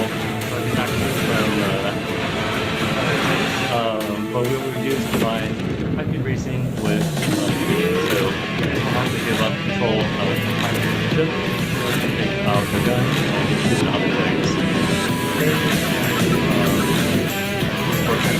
With some focus on AI structured cameras, but it's mostly to showcase that kind of gameplay, or when you see a movie, you're like, oh, I can picture myself doing that. I want to be able to do those things in the game. So that's what we let the players do. But more importantly, we want to make sure everything that the player can do looks cool to the spectator. If it's hard to do in the game, it has to look great to a spectator. All right. So Justin, with that, if you'll lead off Q&A. Michael, we didn't hear a lot of what you were saying because the audio from the video was playing, but we saw the video and we heard the audio from the video. Yeah, I'm going to be honest, I'm a little unclear exactly what you're pitching. Are you pitching a game or a platform or whatever else? And if it's a game, just know this genre is incredibly difficult and nobody's had a lot of success in it recently. I mean, there's pod racing, there's some old classics, but almost everybody who's built a game in this genre lately has abandoned it, which is probably why you haven't seen a lot. So I would love to just kind of hear what your plan is and what is it actually you're pitching, because I didn't really, obviously you didn't have a pitch deck. Yeah, so we're pitching the game. So we've built this game. We're also building a platform for the spectator experience. So that's kind of hand in hand. You're right. This is a hard genre for people to enter, which is why we're approaching it with a kind of this tact that Rocket League went for. It's not really a racing game as much as a shooter game for us. So we're going for a hybrid. And we've gotten this feedback a lot, which is one of our strategic advisors was ex-VP from Epic Games. And so we've had the luxury of like challenging our ideas and what makes racing games challenging and why players don't tend to stick with that genre. And so that's why we integrated a lot of different design elements, which you saw the shooting mechanic. And it's not really a race as much of it as a survival game. So, yeah. Thank you.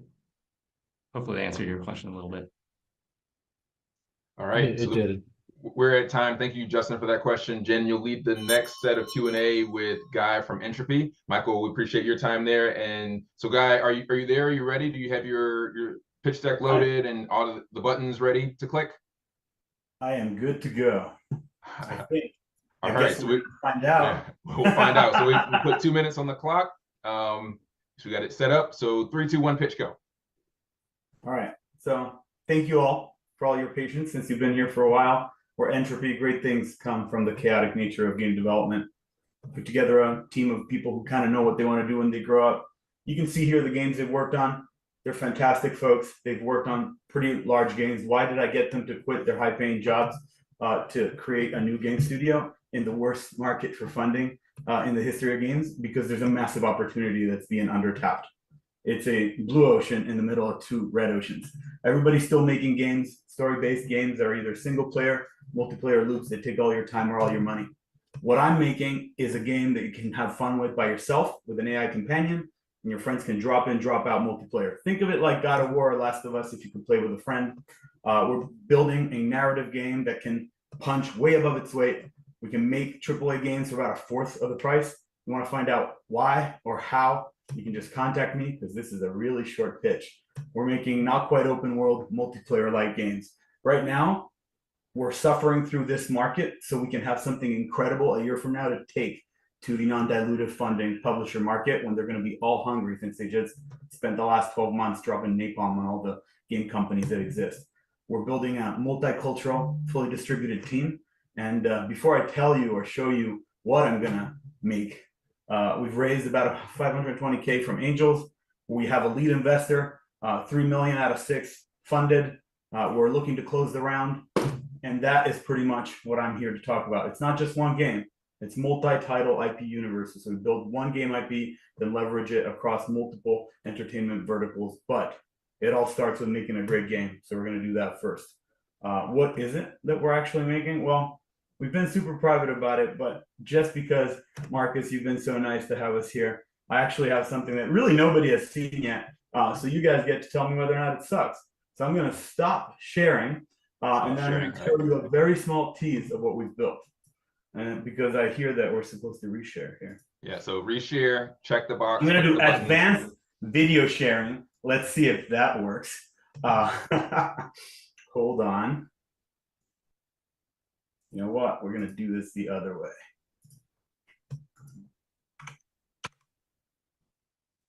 Okay, we can see your screen.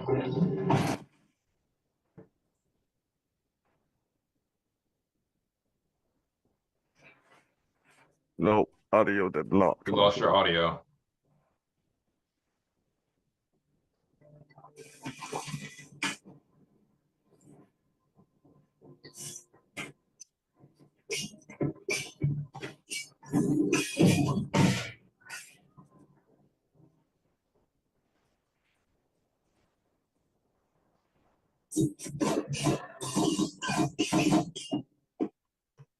That's it. It's not much, but that is what I got.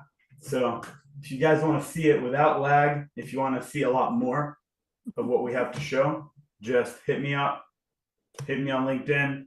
I'll share it in chat, and we can actually show you the proper pitch. So without further ado, ask all the questions you want to ask. Excellent. Jen, I believe you're up next. Yeah, my guy, Take My Money. That looks like a great game. Love the visuals. You know what? Cress was the one thing that he didn't say sucked when I talked to him about it. I'm a huge fan of your work, by the way, and his, and Deconstructor is awesome, so keep it up. Oh, thank you, my friend. Yeah, that did not suck. It is the opposite of not sucking. Tell me more about this AI companion thing that you mentioned. And this sounds innovative to me. How do you take single player and add a little bit of like AI yet multiplayer to it? That sounds differentiated and cool. Yeah, so all of our innovations are sort of building on the shoulders of giants, right? Innovating 20% on top of an established 80%, right? So we're entering a genre that's actually pretty respected by players. The AI really means that when you play by yourself, you have an AI companion that's right next to you. So it's 2 protagonists. All our stories are going to be about 2 protagonists. This also allows us to target both genders, not just one. And the 2 stories are separate but intertwined. And you can play as one or the other character. And when your friends are available, they can drop in, drop out at the drop of a hat. Why? Because what do you know about the core of players, which is 25 to 55? They have more money than time.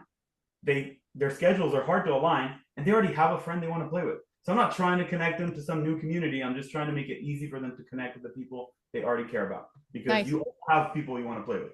So I'll make it easy for you to play on your schedule. Love it. Peter, I'm sorry, we're out of time. But I think you have his contact information. I'll connect all the people to all the people. But that's the end of the pitch, all of the pitches. Thank you to all the 20 amazing companies that made the time and energy and effort to be here and present. I want to give each of our panelists as well about 60 seconds to share some parting thoughts, some final thoughts, and then turn it back over to Michael, who will then turn it back over to Mark to share what's coming up next. So without further ado, Jen, if you'll share some thoughts. Yeah, first of all, for everyone who showed up, this is not easy. You guys all did a really, really nice job. I think in pitching, just really make sure that you're authentic, your passion comes through, have key visuals, hit your key differentiation points, have your ask, and then follow up with the people who show interest here. So I really appreciate, this is, again, not easy to do. The entrepreneurial nature and spirit you showed was amazing. So thank you for letting me be a part of this. Thank you. Peter, do you have any thoughts? Yeah, I think all the pitches were incredibly strong. I think it takes a lot of guts to get into a room full of strangers and kind of really bare your soul for something that you love. One thing that I will say, which is likely counterintuitive for a lot of people, is, you know, when we're talking to investors, investors generally invest in people and teams more so than products. That being said, when you have 2.5 minutes to pitch, talk about the product, especially in a Q&A session like this. I need to know what it is that you're selling, because I can provide advice and ask questions based on that more so than I can the background of you and your team. And if they're super impressive and, you know, have a ton of experience in the space, that's great. But just the condensed format of this kind of pitching does mean that you have to approach things a little bit differently. Excellent. That's wise advice. Thank you. Justin, any thoughts you wanted to share?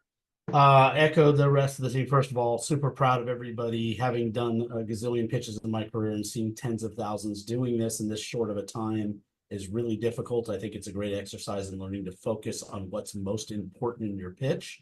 The question that I now spend a lot of time asking folks, imagine your product or your game was shipping tomorrow. What are the players for your product currently doing today, and why are they going to join you tomorrow? You can't answer that question in 30 seconds. You're not ready to pitch. So make sure that you focus on that, because it's not our job as investors or publishers to find your audience. Our job is to give you the funding to reach your audience. That's incredible. So thank all of three of you for your time and supporting this event. I wanted to share very quickly before I turn it over to Michael. Again, if you want the digital version of my book, if you're just now hearing about gaming the first time here in this event, this book is now free and digital. Click the link in the chat to learn more about it. If you want to understand why you should invest in this space, Pavel, who was one of the speakers, wrote an entire article about it. It's excellent. Click that link as well. And then if you're interested in investing, it would be awesome if we could stand up a angel investor syndicate for supporting companies like this. If you'll notice, this is, in my experience, I've been in the industry 10 years now, one of the most accessible, inclusive pitch cohorts that I've ever seen in the industry. So I'd love to continue supporting more like of that community, of those communities, of our communities, because diverse companies statistically and repeatedly outperform their undiverse peers. So with that said, I'm going to stop talking. I want to turn it over to Michael.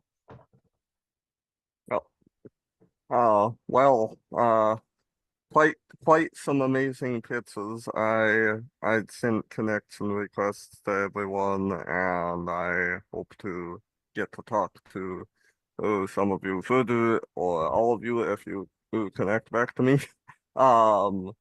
And I also will say that there were like a lot of people that wanted the pitch, so I'm sure that there will be more opportunities. Also, like I'm open to talk to people. We are kind of taking a pause from actively doing submissions right now at Rafter, but we do have events coming up, and we do have a variety of ways that we can help highlight projects. So one of my co-creators has been on the call, and he has a cool pitch.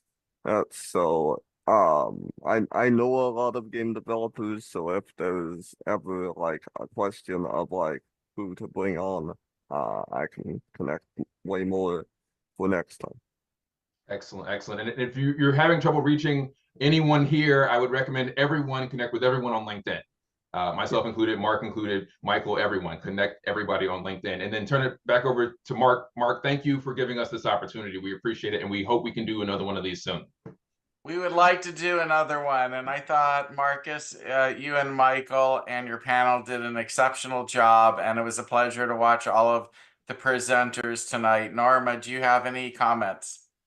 I just think they did a really great job, and I was so happy to see all the women involved in the gaming industry. Kudos to everyone that did it, but our son plays a lot of games. I know it's mostly male dominated, but I'm really happy when I see a lot of women involved. So great job, everyone. And I have to say that our community, the Venture Starters community, might be the most diverse startup community in the United States right now. I visited a lot of other startup communities, and none of them, in my opinion, are as beautifully rainbowed as we are in so many ways. And I really appreciate that Marcus and Michael invited people from everywhere, including long distance, to join in tonight. The best way you can be supportive of the Venture Starters community is just attend events. All of our events are at venturestarters.com. And I will work with Marcus and Michael on the next version of our gaming night. And thank you all so very much for spending a couple of hours at the Venture Starters community. We so appreciate all of you. Your pitches were wonderful. If you'd like to be able to save the chat, there's 3 buttons at the bottom of the chat, and you can save it to your computer. That way you can get all of the back and forth that you might have missed and the emails that you might have missed and key connections. The whole idea behind Venture Starters is we're a networking event. It's all, and we want everybody to get to know each other. So with that said, I think we're going to call it a night. If those of you who are in the waiting to hopefully get a spot and we can get to you, I just want to say real quick to all of those gamers, gaming companies, please reach out to Marcus and get on the next list. Marcus has done a great job of basically organizing lists for this event, and we will want to have you at the very next event, and we'll prioritize you for having been here for hours waiting, and unfortunately we just couldn't accommodate building you into tonight's event. Hey Mark, can you hear me? Yes. Yeah, they moved the latest version of Zoom has the 3 dots at the top. And it may be also depending on what version of Zoom you have downloaded, but thank you, Jill, for pointing that out, because I wasn't up on that. Thank you all. It was a great night, terrific pitches. We so appreciate you. See you next Wednesday. If you're interested in clean tech, climate technologies, there's going to be a fantastic event a week from today. And we're starting a lecture series as well. This is going to be a great year for the Venture Starters community. It's free. Come join us. Be active. Take care. Good night, everybody. 3 a.m. here in Paris. Time to go to bed. Thank you very much, everybody. Thank you, everybody. It was awesome. Joey. Good night. Thank Pleasure. you. Thanks, everyone. Thank you. Thank you. Have a good night. And for everybody else, Merry Christmas. Okay.